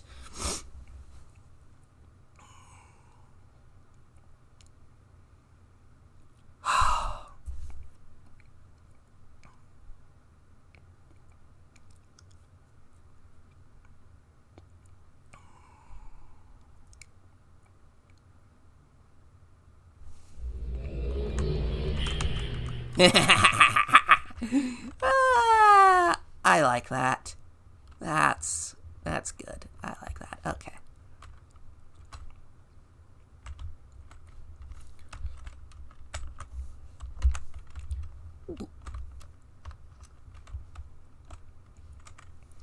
Oh, yeah, I like that face sculpt. I like that face sculpt a lot.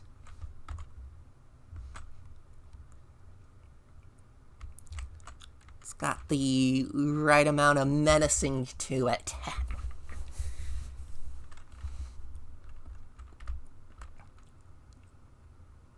And then we can actually see that whole tail that we modeled, and it's coming through what's apparently a drainage thing. Yeah, that's cool.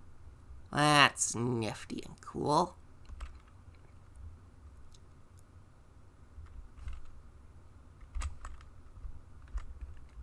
Yeah, I like that. That is coming along. That is definitely coming along. He's smiling! Yes, he is smiling!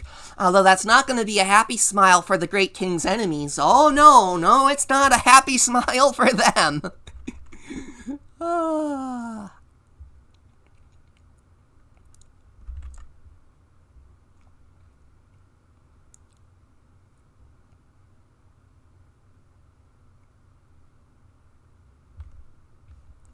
From the ground. Oh, yeah. You can see the grin. You can't really see the eyes, but that's fine. You're not really supposed to see the eyes from this angle anyways. Whoop. And then, of course, that made that entirely too easy to get in here. I'm going to have to put in invisible walls and stuff to keep people from getting in here.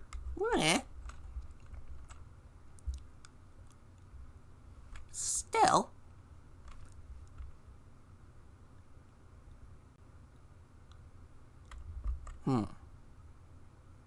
But then again... No. But then again... No, that's too complicated. But then again... No. I mean, if I do that, I'm gonna do that another day. That's not a today thing. That is not going to be a today decision. Okay, so legs next. Limbs of the giant crocodile gator. Okay. So, looking at a picture of a gator here, they've got very, stubby limbs that are very close to the ground. But there are also pictures of them walking on all fours here. So, this is going to be a hybrid of him resting and standing. So, I'm going to design the back legs like a alligator at rest.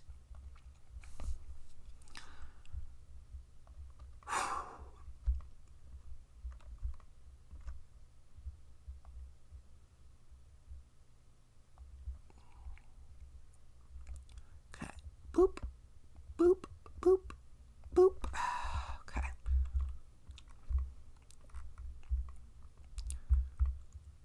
Hey, look at that. He's got the center point above his little nose. Yay! Create cylinder.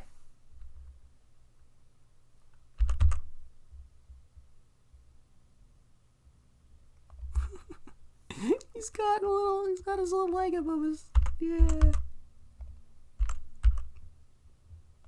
Okay, so gator legs are kinda definitely round, but they are narrow. So need to squish them with the x-axis. Scale it up a bit more because I don't know how big I'm going to need this. This is going to be gator leg statue. Gator leg. Rear. And then again, 0.01, just because I need a generic texture for the time being. Okay, that is entirely too small of a leg. I mean, look at that. That'd be a twig in comparison to this guy. Woo! Let's make that thicker. That's too thick. Ooh, that. Ooh, ooh, ooh, ooh.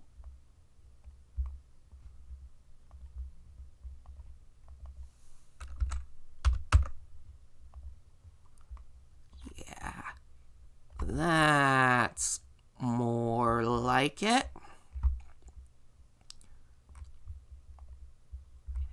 Someone's messaged me on Discord. Nothing important. Just, well, it is something kind of important, but not time sensitive, stop the stream important. So.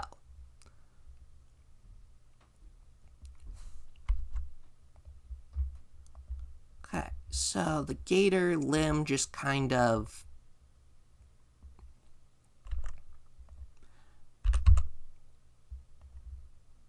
twists, kind of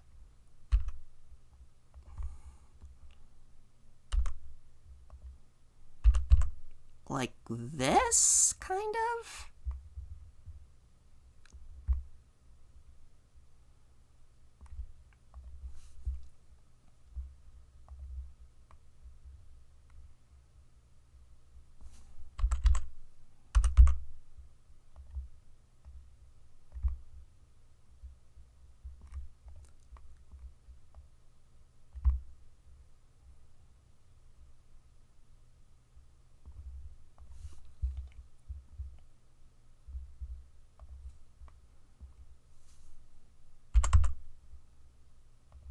And I'm not gonna go for total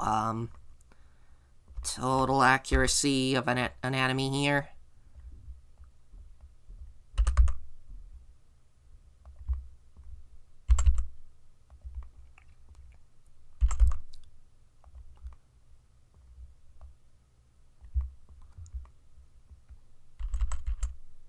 I'm gonna squish that in a bit and pull that back a bit. Yeah.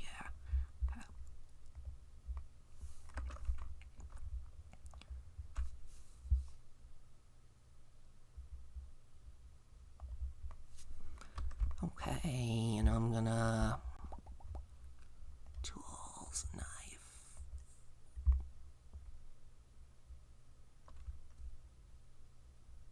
Straight down, knife.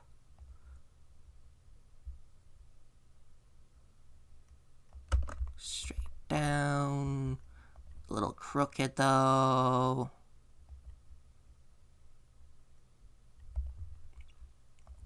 That's 1, 2. That's 1, 2, 1, 2, 3. Okay. 1, 2, 3. 1, 2, 3.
yeah, this does not need to be an exact match for an actual alligator foot.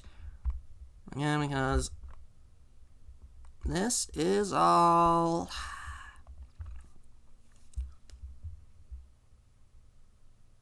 Yeah. Lizards is being like humans, only with much longer spines, and longer neck. Yeah, our elbows sort of tucked into our sides, with just their shoulders tucked in more into their backs. Yeah, elbows that are a little further from the body and back. Now that's a good way of looking at it. It's very... The alligator's legs are kind of more, yeah, that's pretty much a good way to describe it, yeah. Yeah, okay.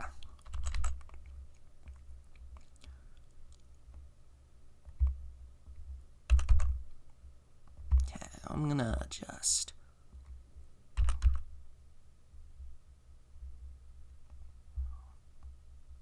like this, hopefully to the scale of the... hopefully to the scale of the floor of the boat. Now I'm going to grab this.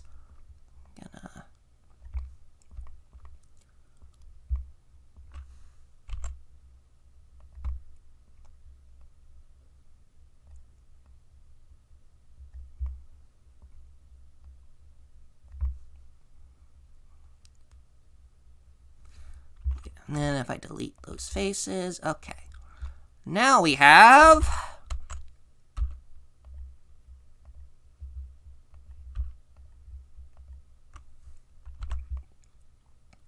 a gator limb. We have a rear gator limb. And now we can... and I know that it is not at all anatomically correct, but I'm going to work with it, and I'm going to work with this. I'm going to duplicate it. And now, object, mirror. I want to mirror this along the Y global. Did that work? Z 180. Close enough.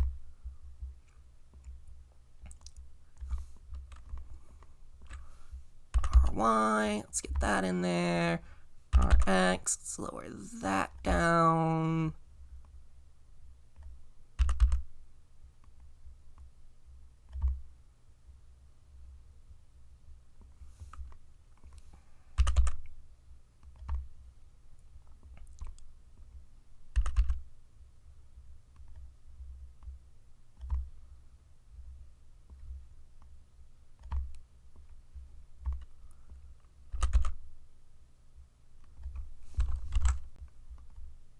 And now we gotta do that thing that we did with the Irkana doors, and that's to recalculate the faces, because we mirrored it.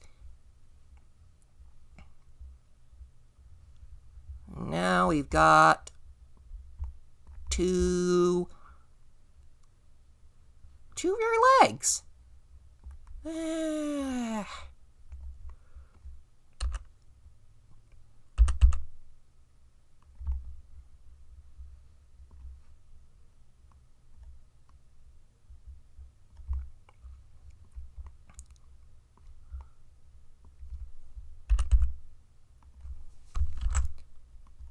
Okay. That's looking pretty good, I think.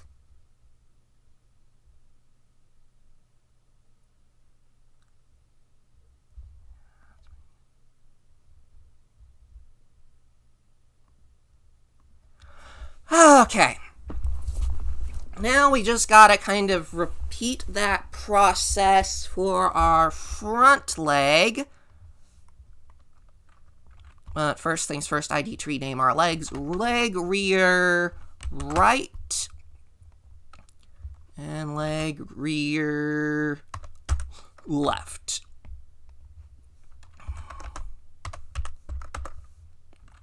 Left and right.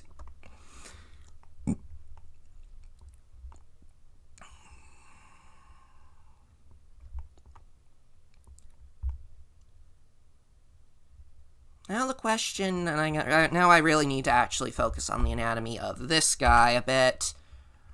And that's this ring of bits. Nope. Nope. Shadeless. There we go.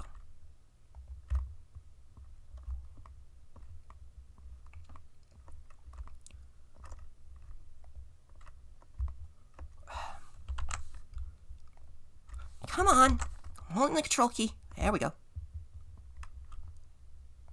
Okay. There, and there, and there. Okay. Let's get that. I'm going to shrink that a bit.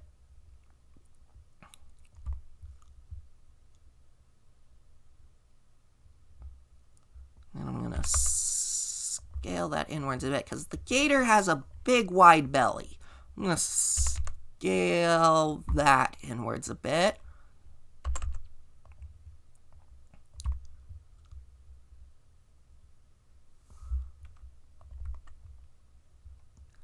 Again, because this looks really awkwardly artificial.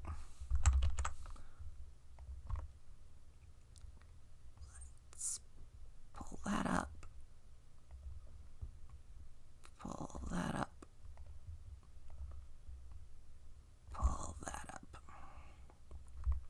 Statues are kind of hard. Especially if you don't have much experience with anatomy or 3D modeling. Yeah, this is very kind of tough at times with the modeling. I mean, it looks kind of simple when you look at it, but figuring out how to do the things you need it to do. That is the tricky part. Okay, so now I'm going to duplicate again our statue leg. Woo! This time, what I'm going to do is I'm going to go in here.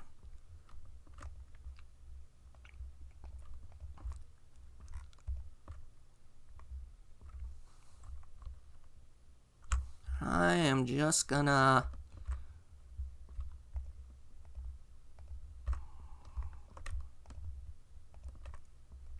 delete all of these because I'm not gonna need them. Or rather, I'm going to remake them.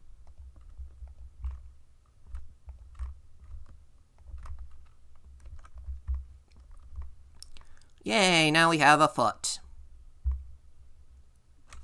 Just a foot.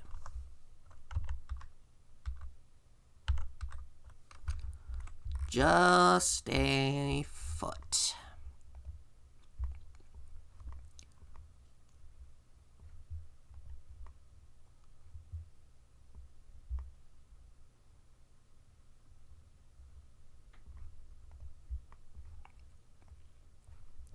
Object, transform, origin to geometry.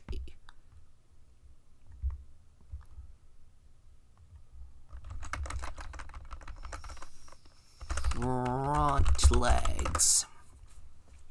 And I'm just going to do this as one giant model, really. Okay, so X, there we go. So the gator is going to have his front foot forward. His front feet forward.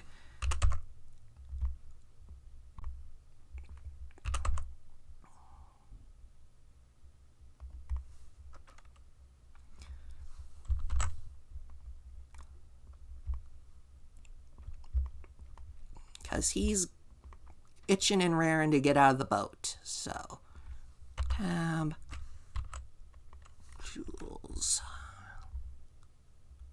duplicate.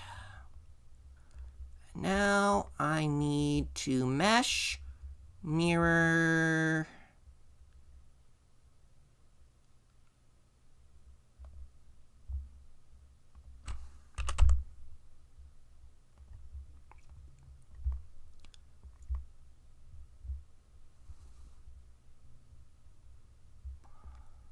And because I'm going to give myself a difficult time, I'm going to adjust the legs here a bit. And so he's going to have slightly different positioning for his feet.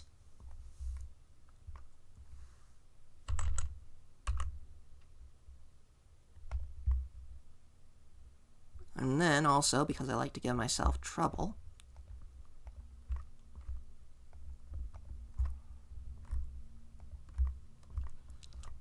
his little toesies.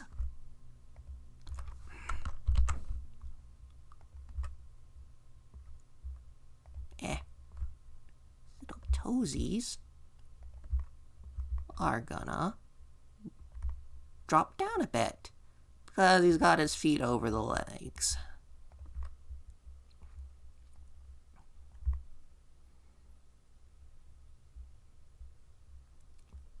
Even though it's a statue, he's got to obey the laws of physics a little bit. At least if he wants to look anatomically relevant. What's going on there?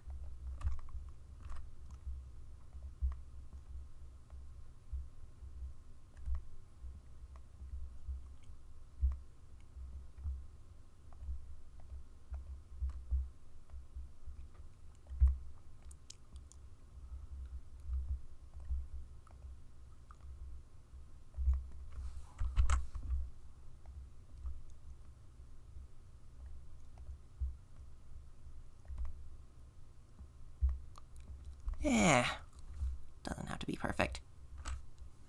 Yes, it's a lizard. It is a hybrid of an alligator and an iguana pinecone. Oh, yes, it is.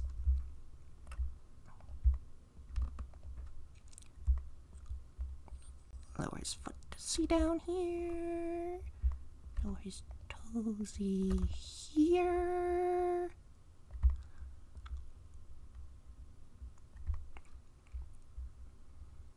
Okay. Now then, for the fun part.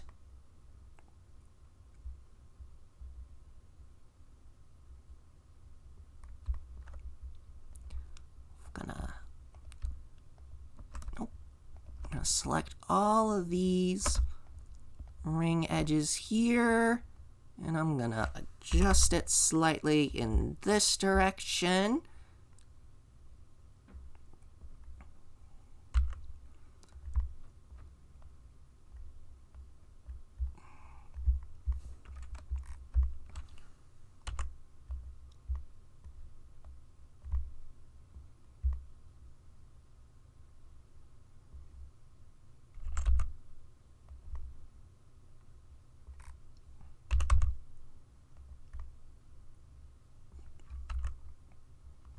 And we're just gonna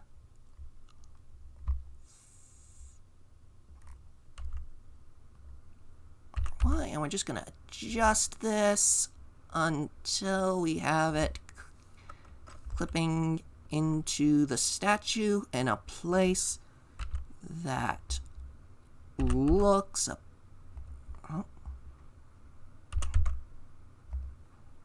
why? Come on.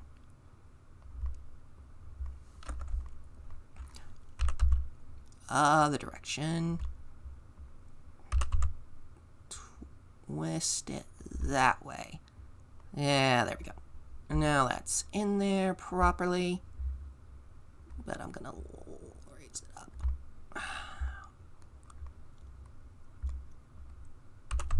And now, yeah. We gotta make sure that it looks more like it's all kind of just one statue and that it's not kind of just floating out in space. Oh, I'm gonna drag that in and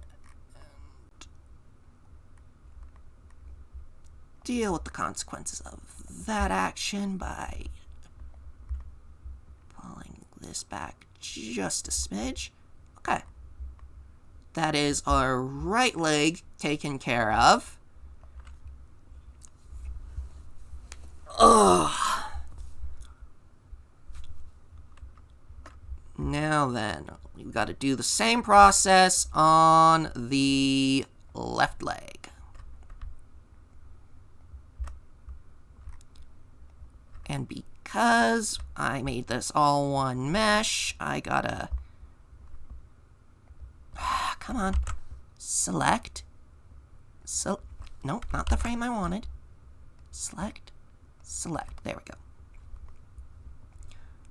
Have to do that.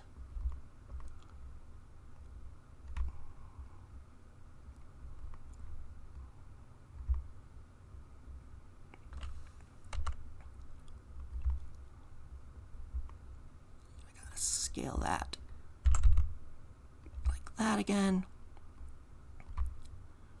Okay.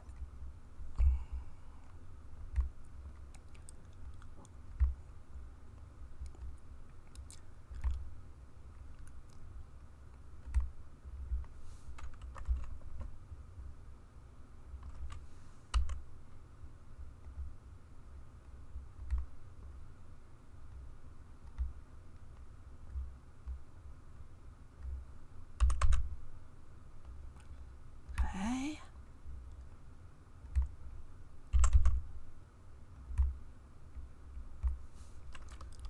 Okay.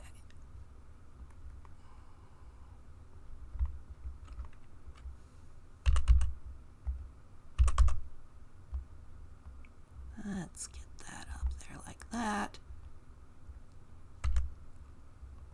Okay, make sure I'm doing this about the same height.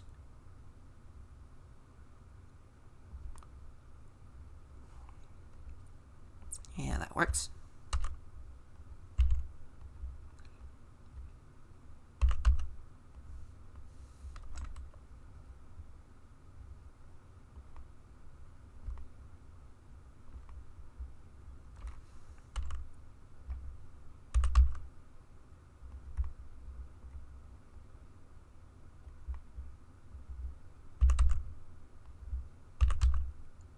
There we go. That.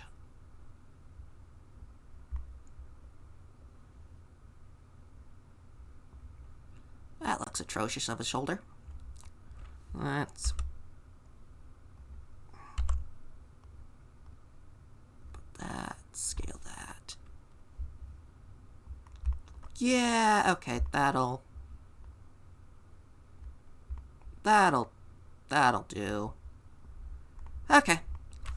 Boop, boop. Smart UV project. Boom. Smart UV project. Bump. Tab off. Shadeless. Oh, look at that. Yeah, now that's a lizard. And we're going to export. Take a look at it in game. Whew, we have a lizard. We have a lizard. A big giant lizard.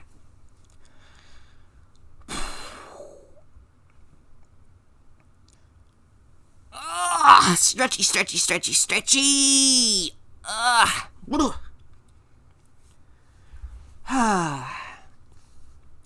So now, if this looks really good, to my eye at least, the thing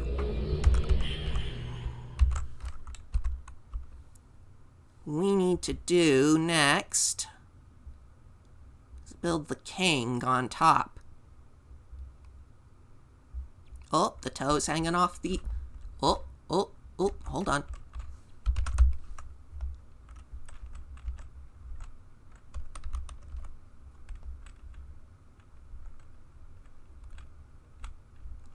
Our second leg mesh did not come out right.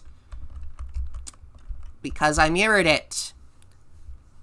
Let me just go to the Let me just go to the limb real quick. Control A, rotation and scale, tabs, tools, recalculate, set from faces, recalculate. Okay, and that should fix that. We'll see if I ever do another would I do another export. If not, I'm gonna have to deal with. Yeah, that should not be like that. Anyways, let's get a look at our window view here. Oh, that shading inconsistency aside, oh, I like that. It's a big giant lizard riding on a boat. Oh, that is fantastic. I like how that looks. That is absolutely fantastic. That is absolutely fantastic. It is a giant lizard. Okay, let's check it from the other window. Boop.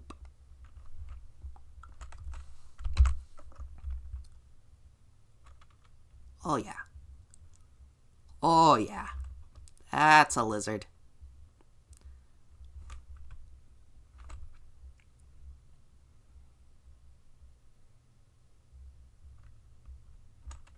Yeah. That's a lizard.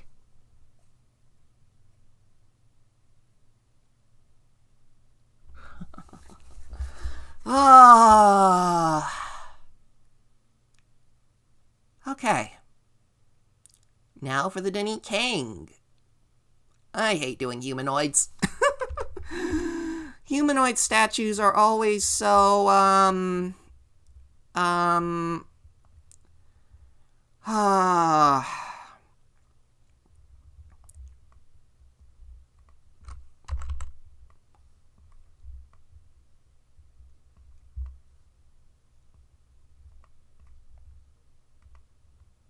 yeah. Oop, hold on. I'm looking at my statue here. Oh, I do not have my legs evenly positioned, or scaled for that matter. Look at that. He's got his one leg forward and one leg... Yeah. Okay. Tab, no, I want this tab. Then I'm gonna grab these faces here. These faces here.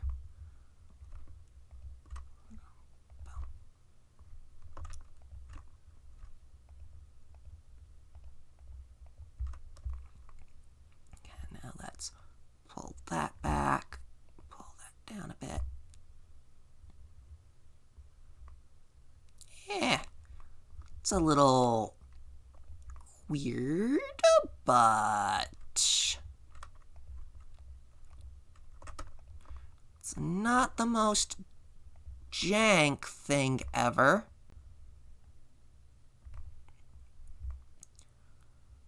And I dare say that the way that the rock kind of curves around the body underneath makes it look very much like this is something that was hewn out of stone and not, well, and not, hold on. Let me turn backface calling back on.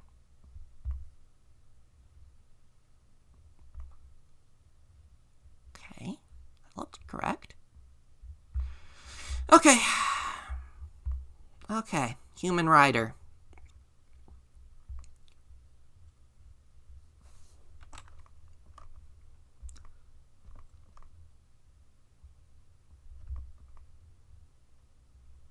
It's a big-bellied lizard.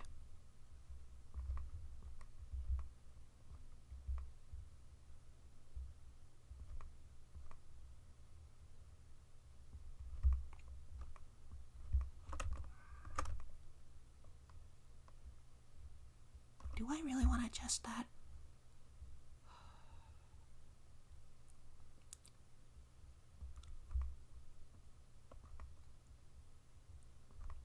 Screw it, I'm just gonna leave it. It'll be one of those weird statue idiosyncrasies. Okay. So, Mist King Alisandar.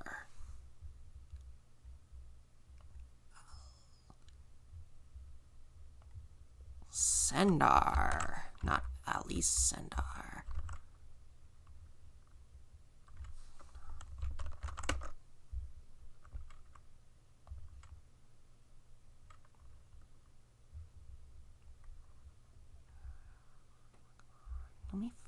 Is there any images of this guy? There is one, but it's on the fandom site, and I have no idea if that is actually supposed to be King Alcendar or not.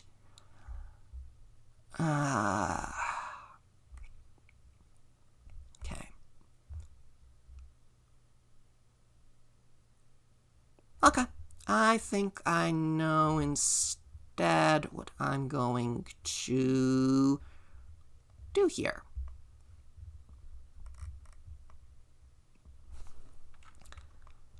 And I am going to start with adding something. Penned. I'm going to look for my...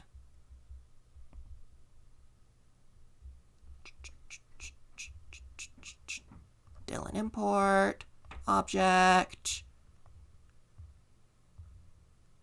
Let's see here.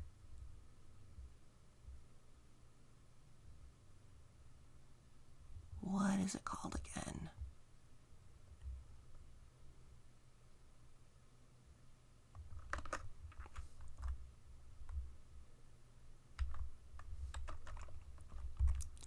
Okay, we're going to start with this thing. First and foremost, though, boop, boop, boop, boop. Rotation, boom.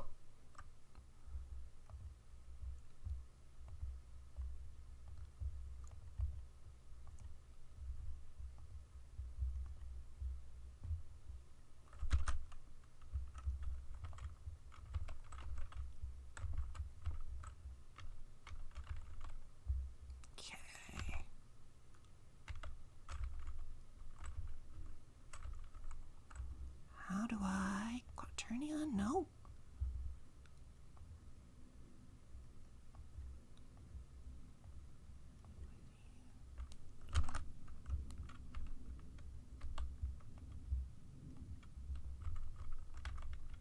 Okay. I see. Nope. CYX? Nope. CXY? Axis angle? No, I do not want you to have any animation.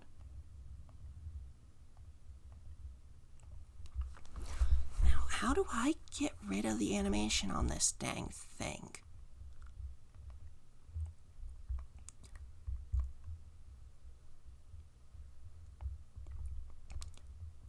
Look at this thing. It is rotated sideways. Why did it import like that?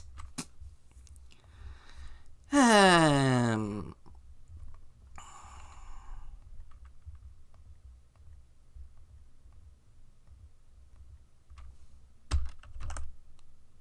on. Where's the...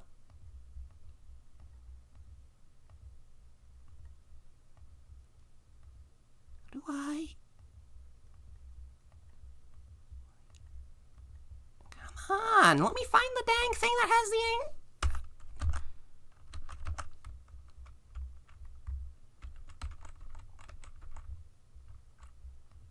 Quaternion, come on.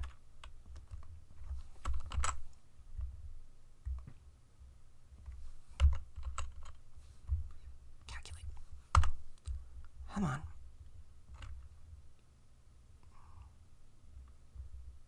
Don't want it to have an animation. Okay.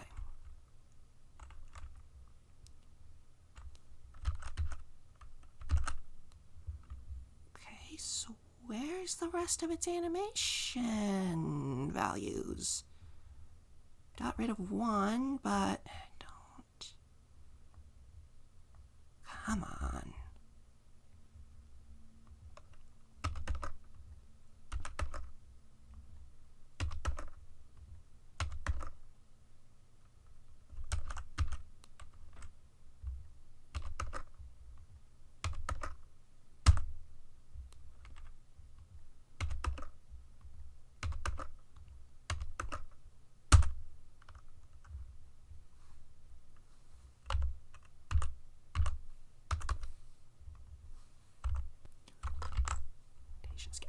Anyways, this doesn't matter much anyways, because I'm not even gonna be using it for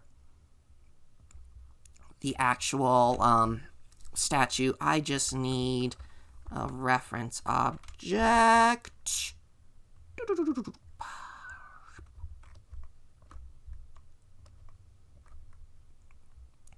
For scaling purposes. Yeah, there we go.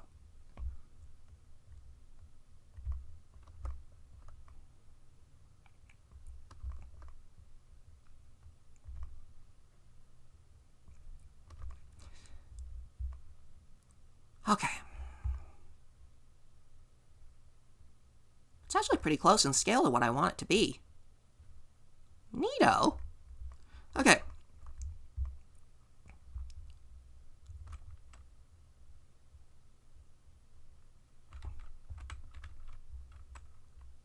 Okay, that is doing something hinky here. What's going on in here?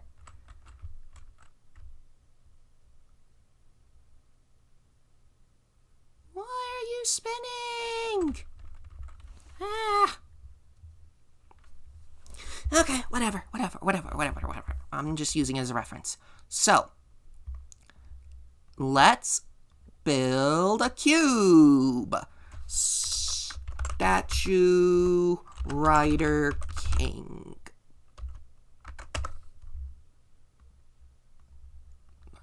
Okay.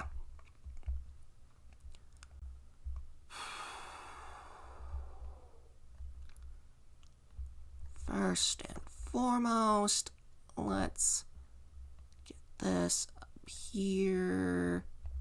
I'm going to go into here, and I'm going to draw all edges, just so I can have a look at what this thing looks like. Okay. Okay.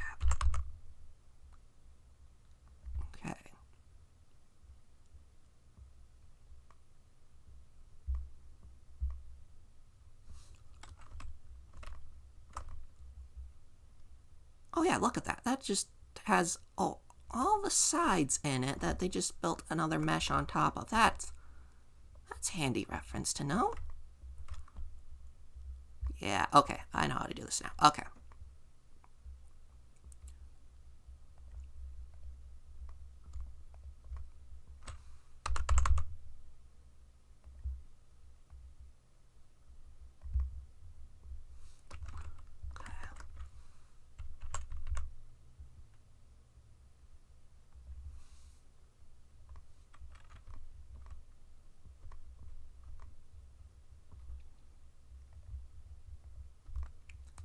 I select these edges, scale them out to the x-axis. Okay.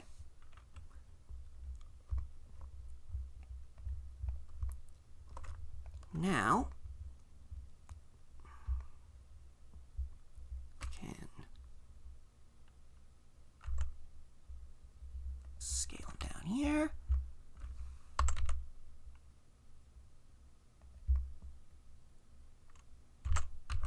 Scale them out to the Y. Yep.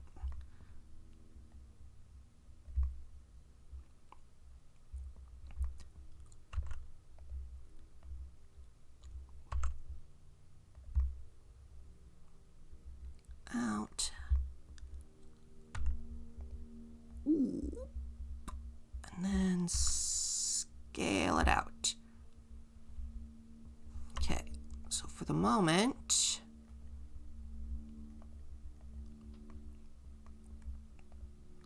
Okay, so for the moment we have a big old giant block of a body text of a body.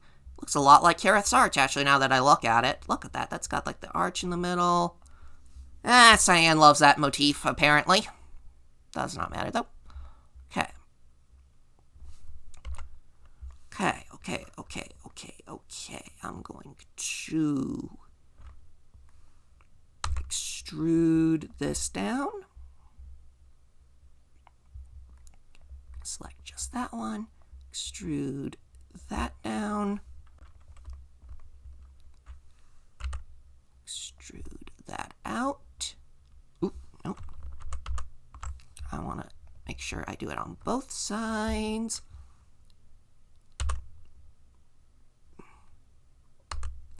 Arrgh. Control Z, Control Z. Okay, there we go. Both sides. Scale them out. Scale them down. Okay. Oh, now we've got our generic statue shape for our good old buddy King Elsendar.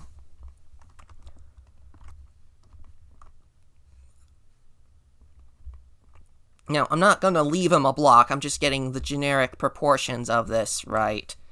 I'm going to scale this, search this down for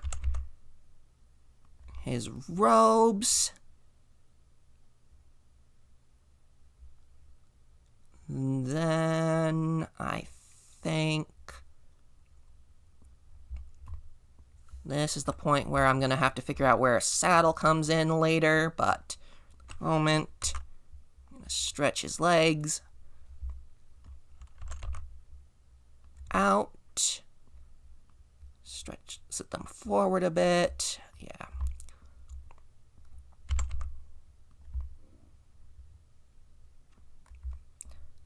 Extrude downwards.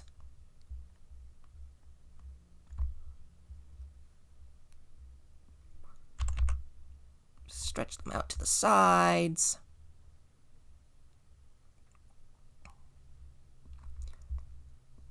And now we have a generic humanoid torso.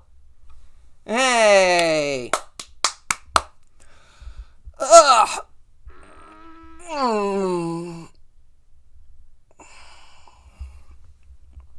Question is, do I want to have him sat there or not? It's gonna...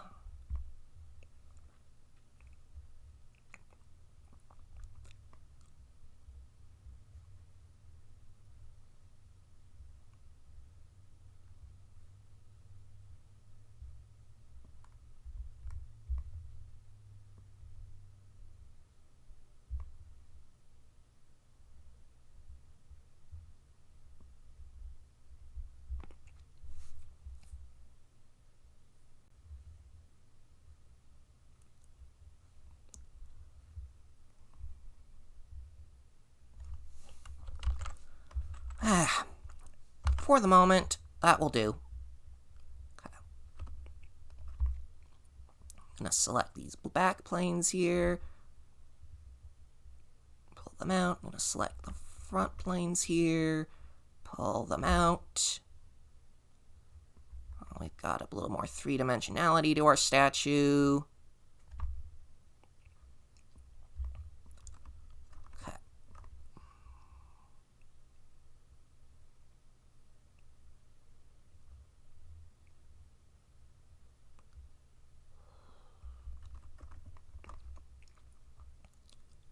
Now, the question is, how am I gonna do this fancy, or am I gonna do that fancy thing? Can I? Boop. Boop. Pull that in. Yeah, that works. I think I'm just going to delete you now, because I don't think I need you anymore.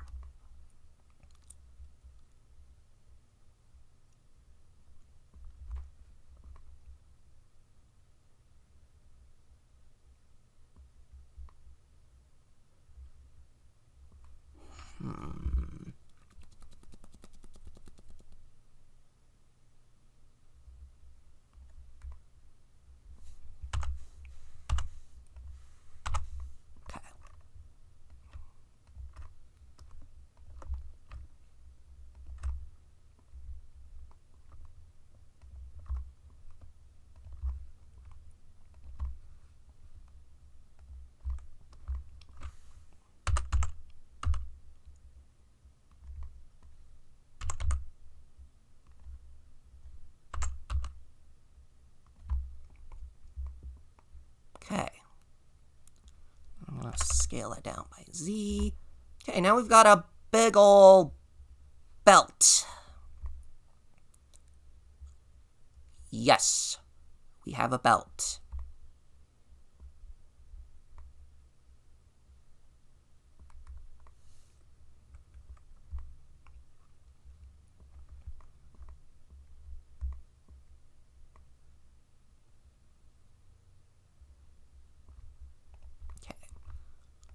Now, like I did with the arch, I'm going to extrude to the x-axis.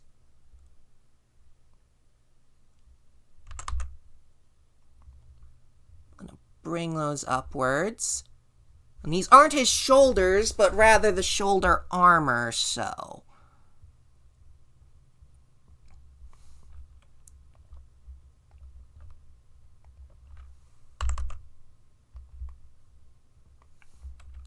You'll see that in a lot of Denny artwork, in the statues and in the paintings, like, they have absurdly large shoulder pads. I believe the reason for that is that Denny heads were kind of elongated, slightly more ovalish, and so it made their heads look really... They made their bodies look weird, so they added the shoulder pads to exaggerate it, to make their heads look smaller in comparison to their bodies, to make them look even weirder, I think. I'm not entirely sure. It's one of those weird tidbits that's like, okay, sure, I guess, why not?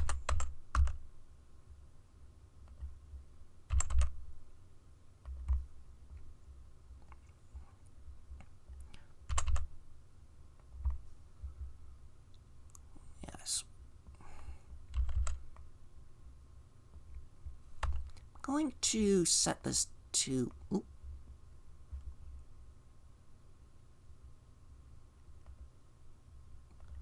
I'm going to set this to show all edges. There we go. Why is there a spotlight coming from back here? Should not... Oh, that's because you don't have a material in what? Main room. Okay. Nope, you still have a big old spotlight coming on you from this direction, which makes no sense, but I will deal with that later. That is a lighting issue to sort out myself. Okay. But I'm going to set that to shadeless for the moment. Okay.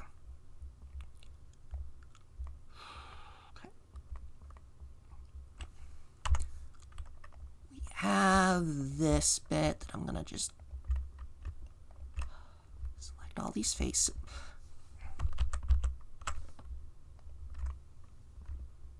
All these faces. Let's pull that down. There we go.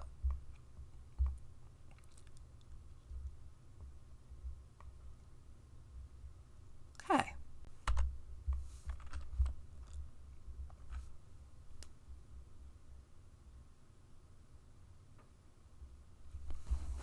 How feasible would it be to put an unprogrammable Uru avatar in as the writer?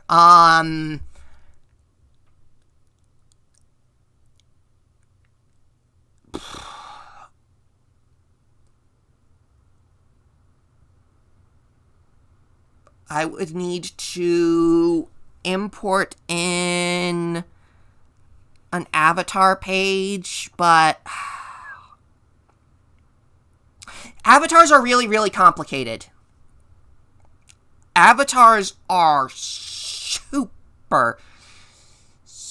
complicated, and I'm sure it's doable. I've seen it done where, in Eder Bavanter, there are 2 statues that seem to have been made based on avatars that Cyan did for Uru. So they're in the same style. But they were also heavily modified from those models too. So while I could do that,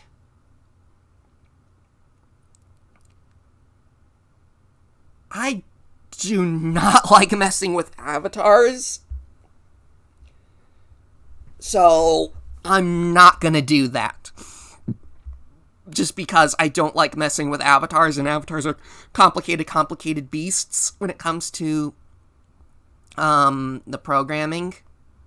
Look at that shoulder width right there. Yeah, I like that.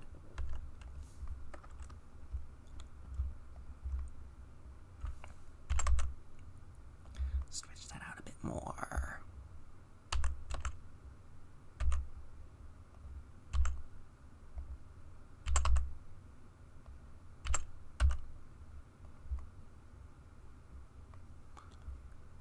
Bring those up.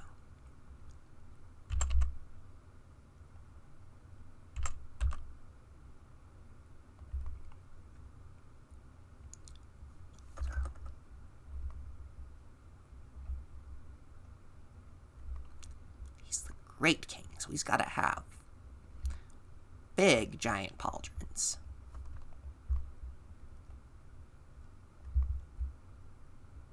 The biggest pauldrons, yeah. There we go.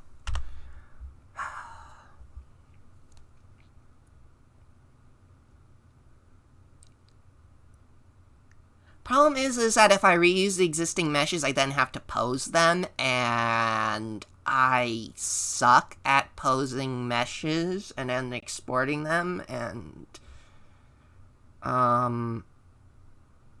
that with avatars, that's not something I'm comfortable with, because it's very easy to screw an avatar up and make them look like a glass porcupine. So yeah, as cool as it would be, not gonna do it. Okay. Yep.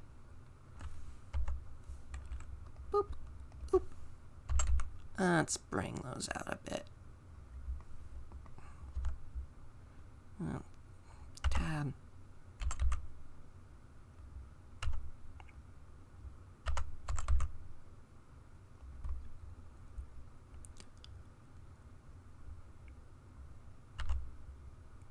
Lower you down a bit?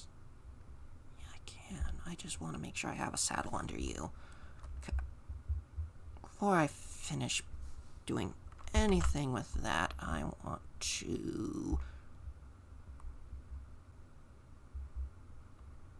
create... I want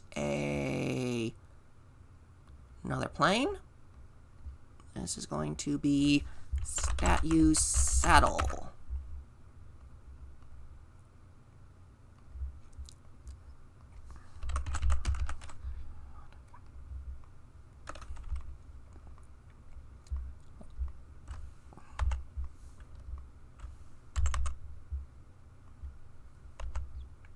Let's make sure I get this centered. Yeah, that'll do. Okay.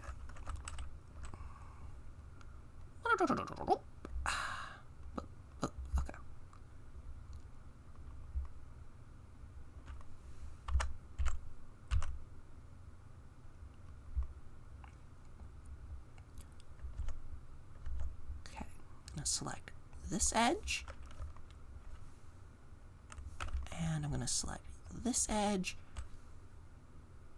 Extrude, scale, Y. There we go.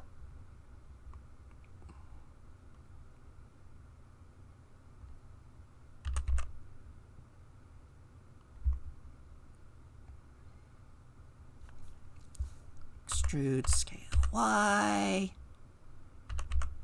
Yep, let's do that.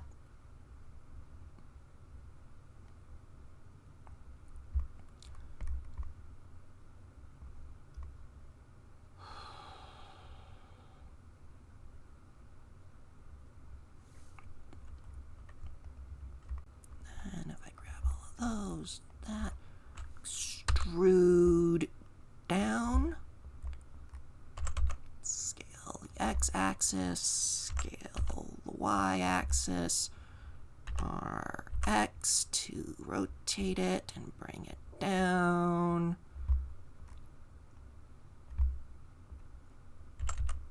Scale it out a bit more.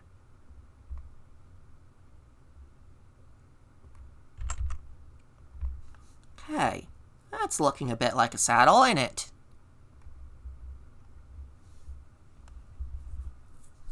Yes, the spoon got an upgrade, Ionk. It needed to be extended. It needed to be extended. It now has a little waterfall ramp. Okay, so I'm going to go to Tools after selecting everything, and I'm going to hit the Subdivide button, and that will easily put a big old line down the middle of this. There are plenty of times that I should have used the Subdivide tool earlier, but I forgot because I like to do things the hard way, evidently. So I'm going to stretch that out a bit. Doop, doop, doop, doop. That's why. Okay. Then, if I go to all of these, and make sure I have all those, and then if I hit S for scale, that'll bring that out like a little dress skirt. And I hit extrude and I bring it down. I scale it out. Bring it down.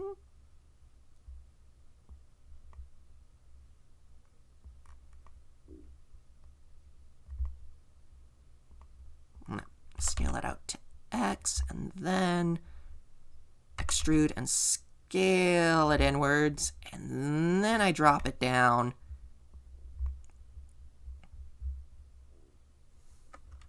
Yeah, there we go. And now if I stoop, doop, doop, doop, select all of those, ratchet it up.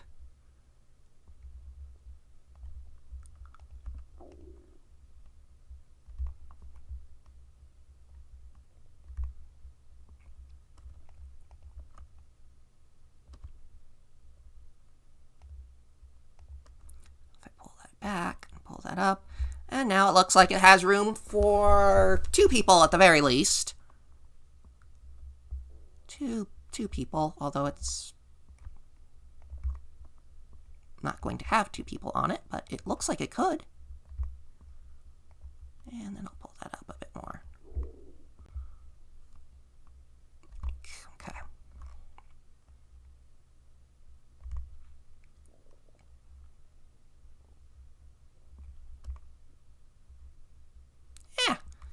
That's a nice little saddle, ain't it?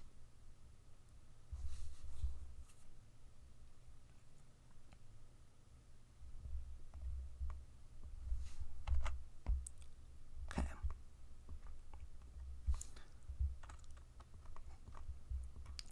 While we're in edit mode for this, I'm going to go to my create, and I'm going to create a small icosphere.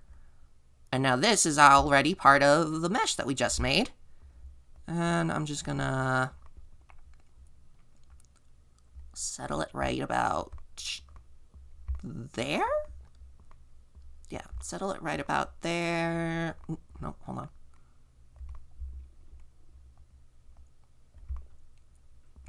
Settle it right about there. I'm gonna go to my faces. I'm gonna select these bottom 5. Now I'm going to just extrude it downwards and then delete faces because I don't need them.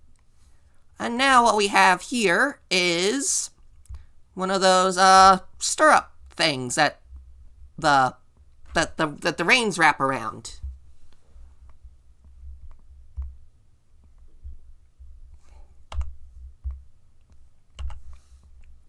Yeah, I don't know. Yep, that is a thing.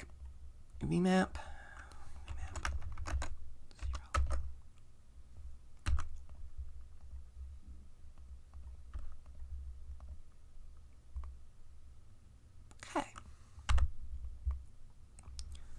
Okay, we've I don't know if you heard that or not, but I just had a stroke of thunder outside. Or a clap of thunder. Clap. Blah, I cannot talk right now. Yeah, just had a bit of thunder just a moment ago. So, I will be probably fine. But I have been at this for 3 hours. Can you believe that? 3 hours of streaming already? 3 hours just working on all of this. So, my question is,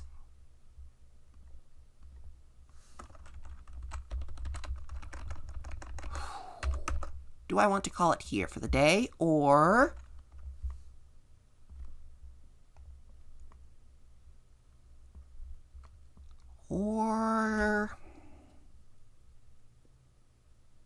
do I keep going? Do I keep going?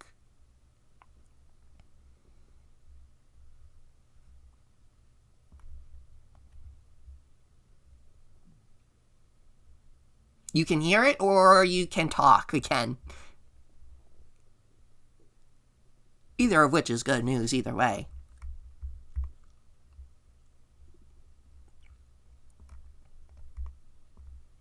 I'm gonna give them a little bit of a butt here. Subdivide.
You can talk.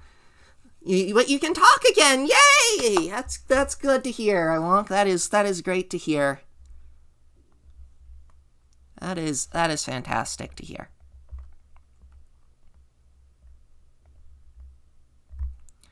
So, as you can see here, I am giving the Great King some anatomical definition here. Not much, just a tasteful amount.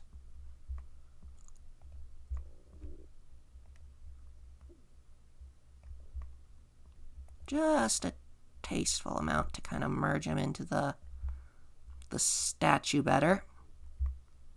In fact, I can now come in under here, delete that face entirely, because it's not going to be seen.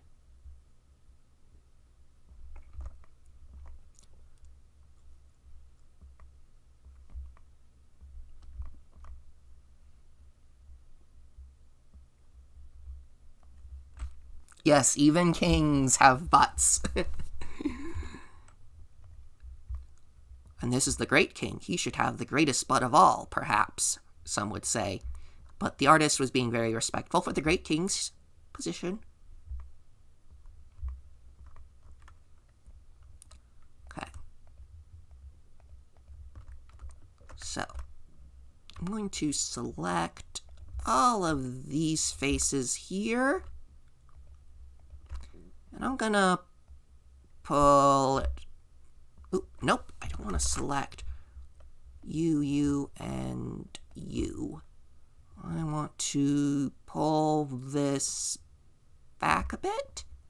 And I want to do the same for over here. I'm going to pull this forward a bit.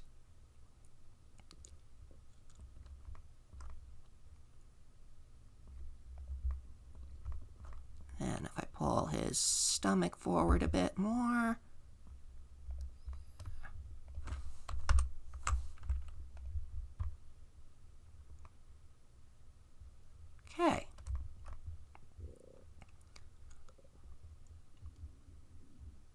And what we have here is a slightly more anatomically correctish looking Great King, who is clearly sitting up with his full back posture correctly.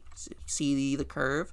Though actually, I think I'm going to need to grab all of these one more time and pull it out just a bit further to really emphasize that kingly stature of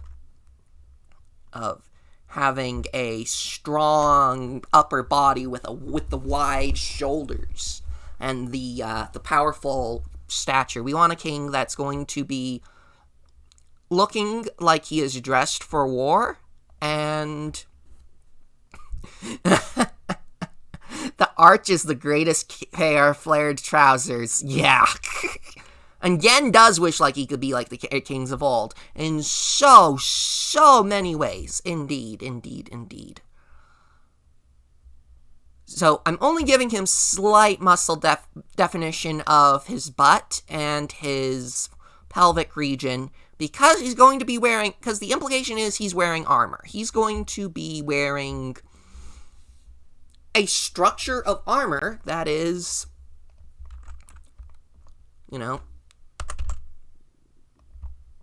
that is pretty much designed for a king to wear. So I'm going to give the indication that there are spaces in here for his shoulders to move about, and then there's going to be indication up here that he has a neck in his armor, because why wouldn't the Great King have armor set up like this, so he can have his arms moving around and be unencumbered in the heat of battle?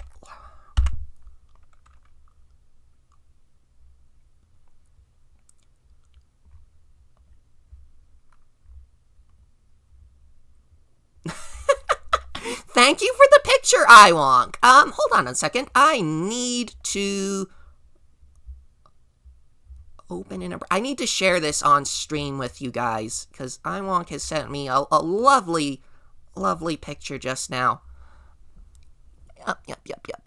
I'm going to add a window capture. I'm going to go for I'm going to actually add an existing Firefox. Okay. Wait. There we are. Oh, that is,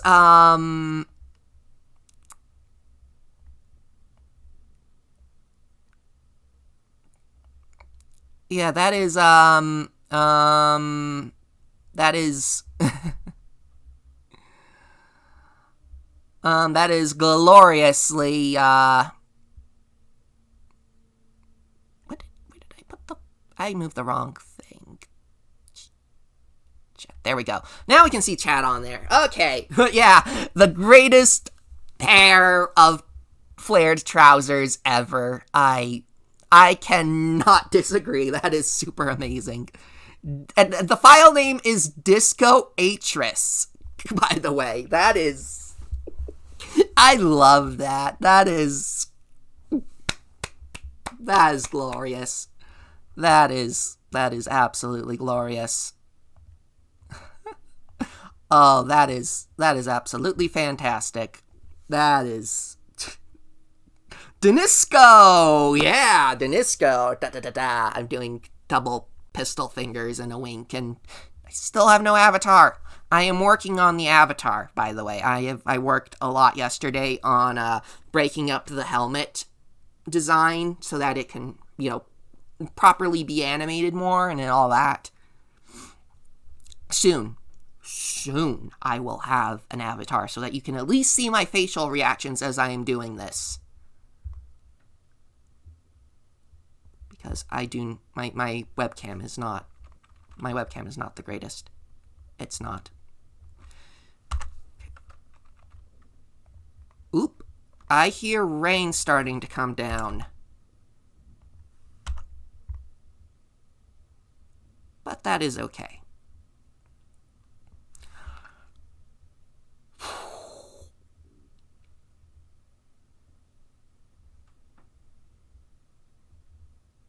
Okay, I'm going to tab to select all faces.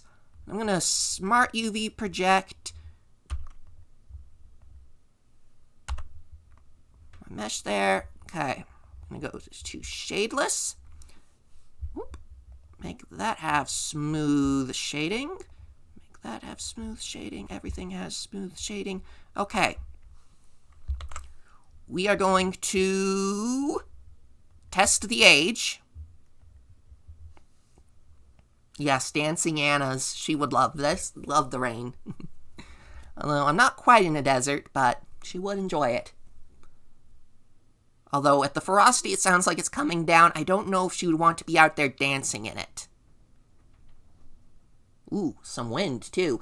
Just letting you guys know, if I vanish suddenly, I call weather. I call weather foul.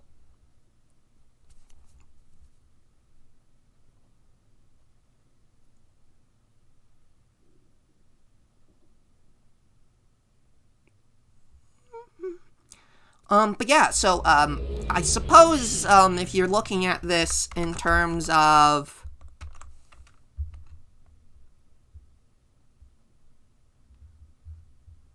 Wow, what is going on with that spotlight?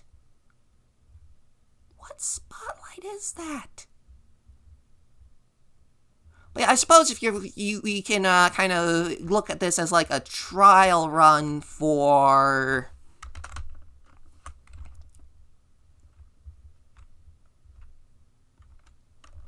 As a sort of trial run for, hey, we fixed a trial run for building some things. And why are you shadeless?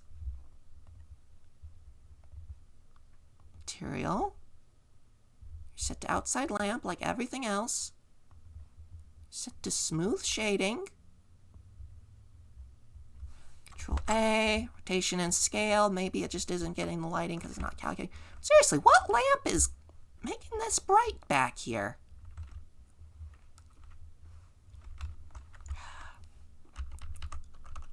I don't know. Anyways. Yeah, that's looking pretty grand, I'd say. Yeah, you can see the proud structure of his back there. Still don't know why that's full bright, but I will fix that later, I suppose. Yeah, the Great King on his lizard on a boat.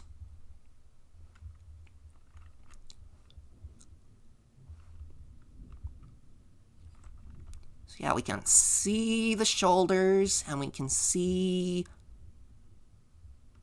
the lizard, and we can see the arch. The question now is, what pose are his arms going to be in? I'm not sure what's going on with the lighting here. It is being very persnickety and weird. But that's something for future me to solve out.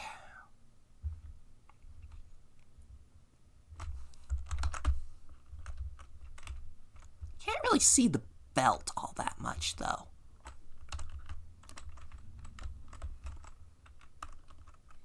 Like, it's not really standing out much. It's very subtle. And in comparison, his butt and hips look very narrow.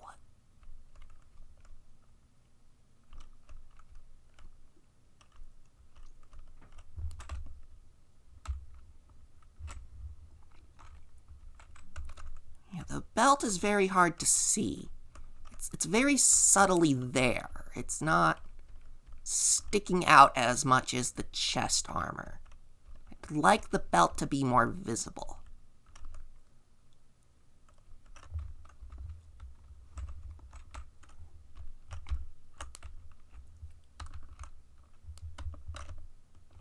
It is kind of visible from here, but what about from up here? Yeah, you can kind of see it from up here. And up here more. I know that's unnecessary detail to have the hole in the neck armor for the head to come through. Nobody's gonna see that!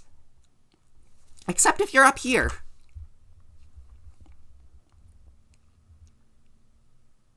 It's a blazing saddle! Ugh.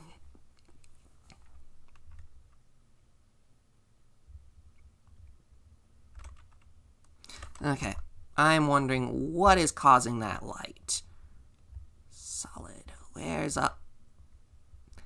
That's what's causing that light! This is a work lighting.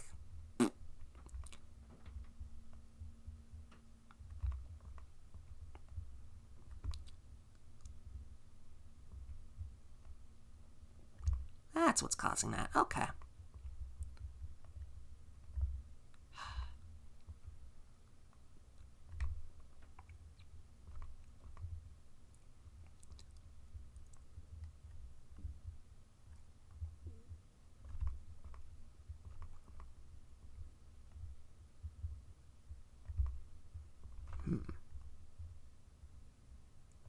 What is my sphere radius here? I need to see. It's going to recalculate the lighting, yada, yada, yada. Okay. Let's bump that up to 200. Pull that back, like about this way.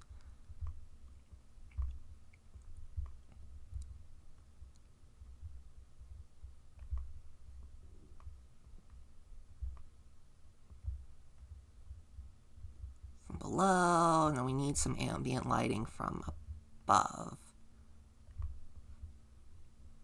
Let's do 250. Yeah, there we go. And then I'll dismiss the sphere.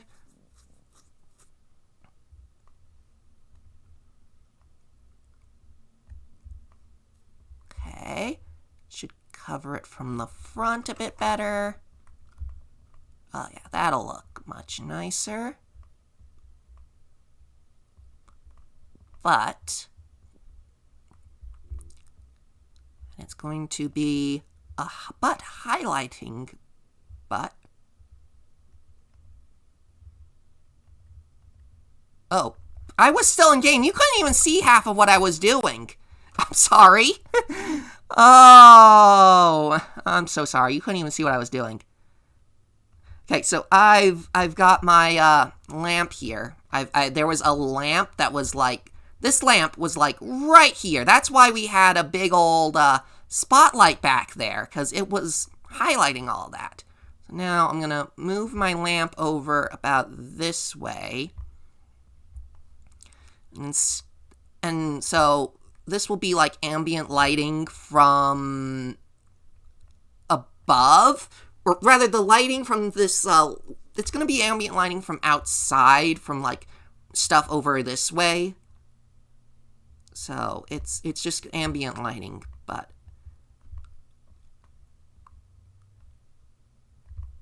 the idea was that this was going to be lighting from the lake water in the channel.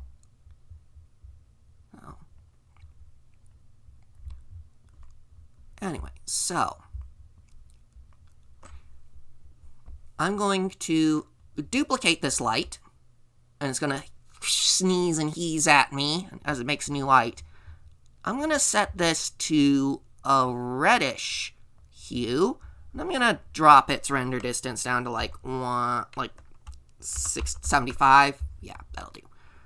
Anyway, what am I going to do with this? Well, It's Kira's arch. It's going to need a red blinking light at the top, isn't it? And I will add a thing for it later. I will add a actual physical sprite for it later, but at the moment, we're going to have our... let's make that 80. No, 90.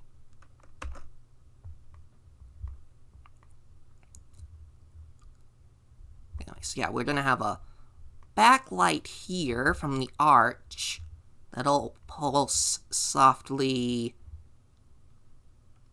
on.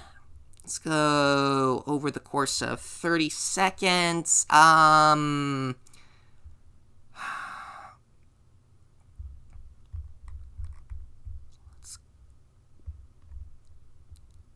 calculator.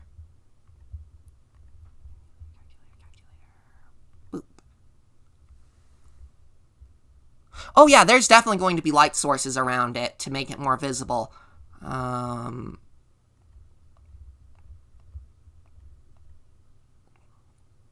1800. About a...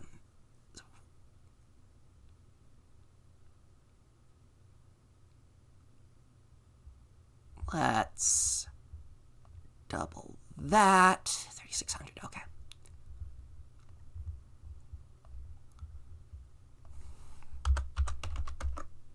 And I'm going to set my energy to that. Now, at the half is 1800.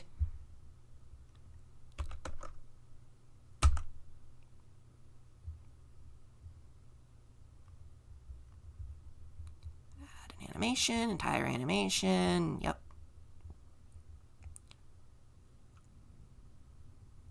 Okay. Yeah, there's going to be spotlights. There are definitely going to be spotlights that I'm going to add to this, but for the moment, I want the primary lighting from below to come from the little lake trench.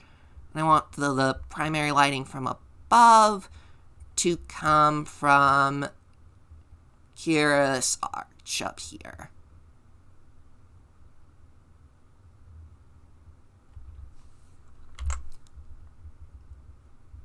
So let's export that and make sure I did all my math correctly. Oh yeah, Bevan Fountain style. It's definitely gonna I'm gonna have to put in some spotlights like that. But for the moment, I want two specific light sources on it, and that's the lake and the arch. Mostly just because I'm still styling this out.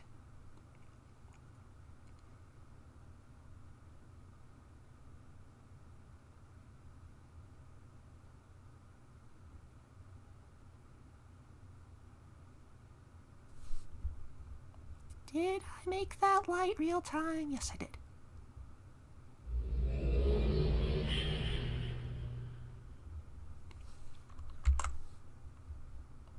Okay.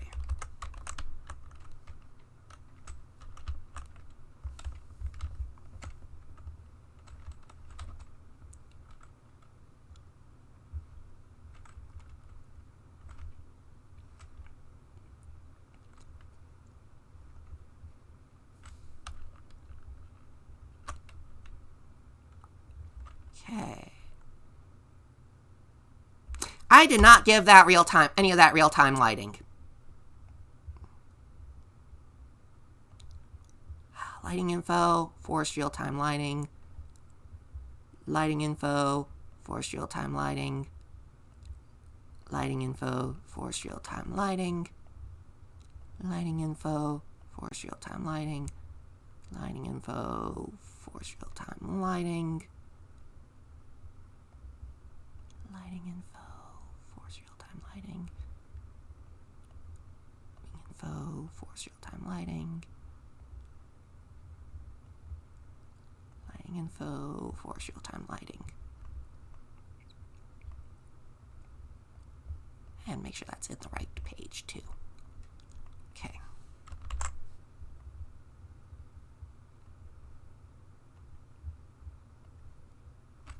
Oh yes, it's looking fantastic so far. It is so good so far. My main, concern is going to be figuring out the arm placement and what the helmet is going to look like. As we only have one example of a Denis helmet, and it is the, that really weird one from the Kadish Vault, and that's, I don't know if that's kingly attire or not. Well, yeah, I can look up some monuments for the surface, but it's the Denis style of war helmet that is going to be important to get right.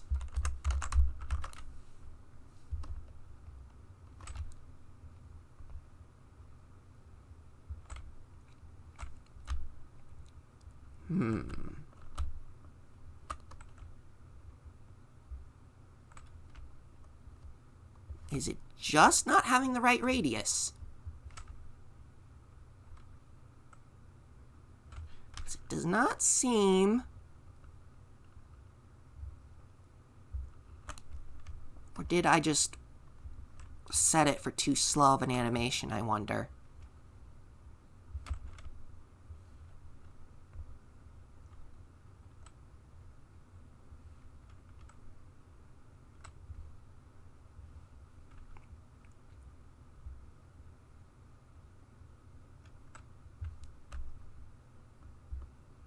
It's always the question when you start an animation, did you do it right or did you do it too wrong?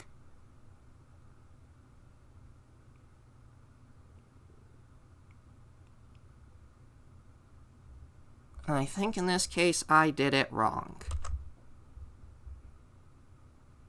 Oh, for the pose, right, yeah. The pose, yes, that pose, the pose, yes, my bad. Boop. Oop, no. Boop. Okay, I'm gonna go...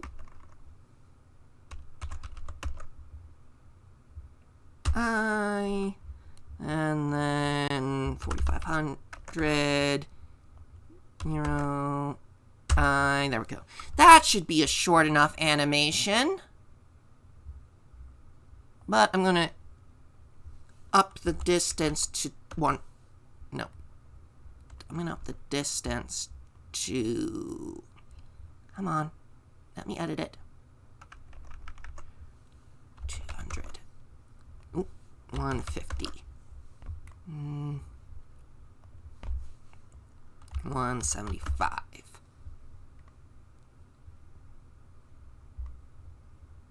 Okay. Move the spear. That should affect it. I hope.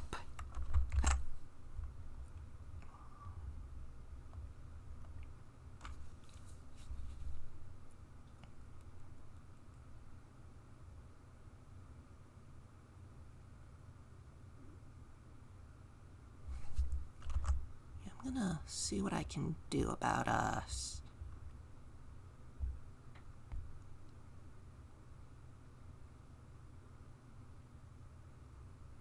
Pratt has commented to me through one of the Discords that it's interesting that you mentioned the statues that he has to model for his project, because he's placed 5 dummy statues, simplistic scarecrow style so far, but he knows of at least 6 spots he'll need to do statues. So he's thinking of doing them in separate render files and adding to the age of there.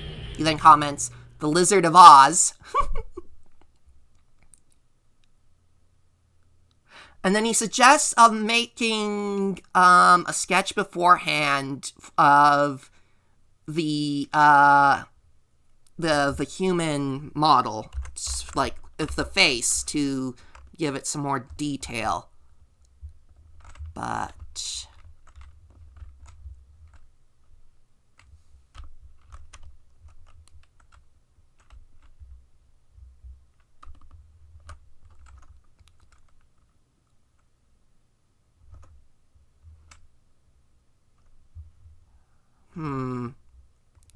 that lamp does not seem to be working the way I want it to. Am I just overpowering it with the...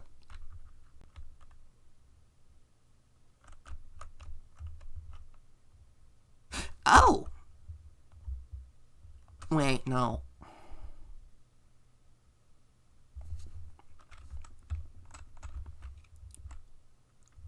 You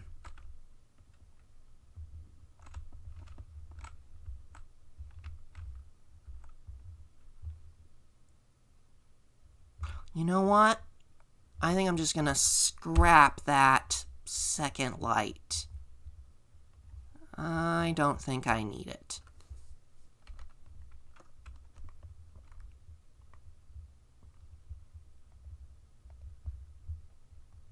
Wait. Undo that delete.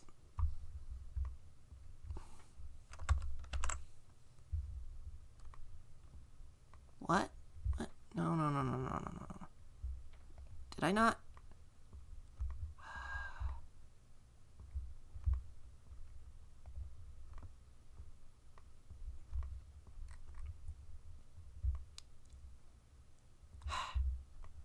Well, I gotta mess with it again.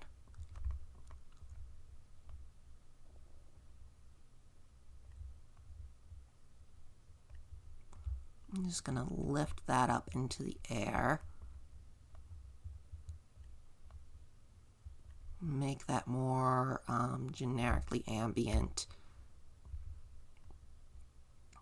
Okay. And then I'll work out spotlighting it later.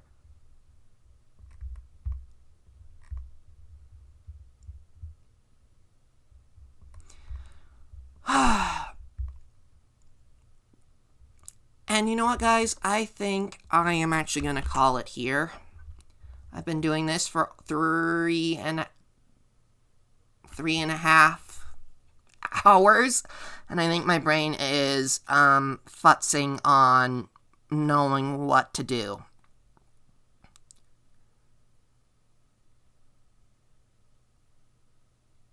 Oh, I think I'm gonna call it here. Maybe I'll work on it more in my off time, but this is basically mostly done now, except for texturing, which it is very obviously temporarily textured.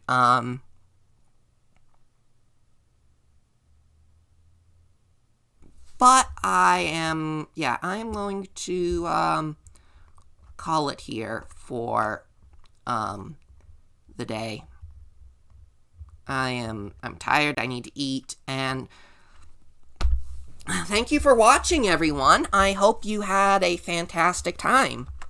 Thanks, Redwood. That's why I do these. Oh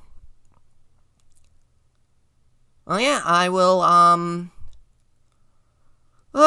see you guys next time, and probably be back with Galino. But maybe I'll finish this off then. I don't know. Thank you for watching, everyone. Bye, guys. Bye. Yes, I need to eat.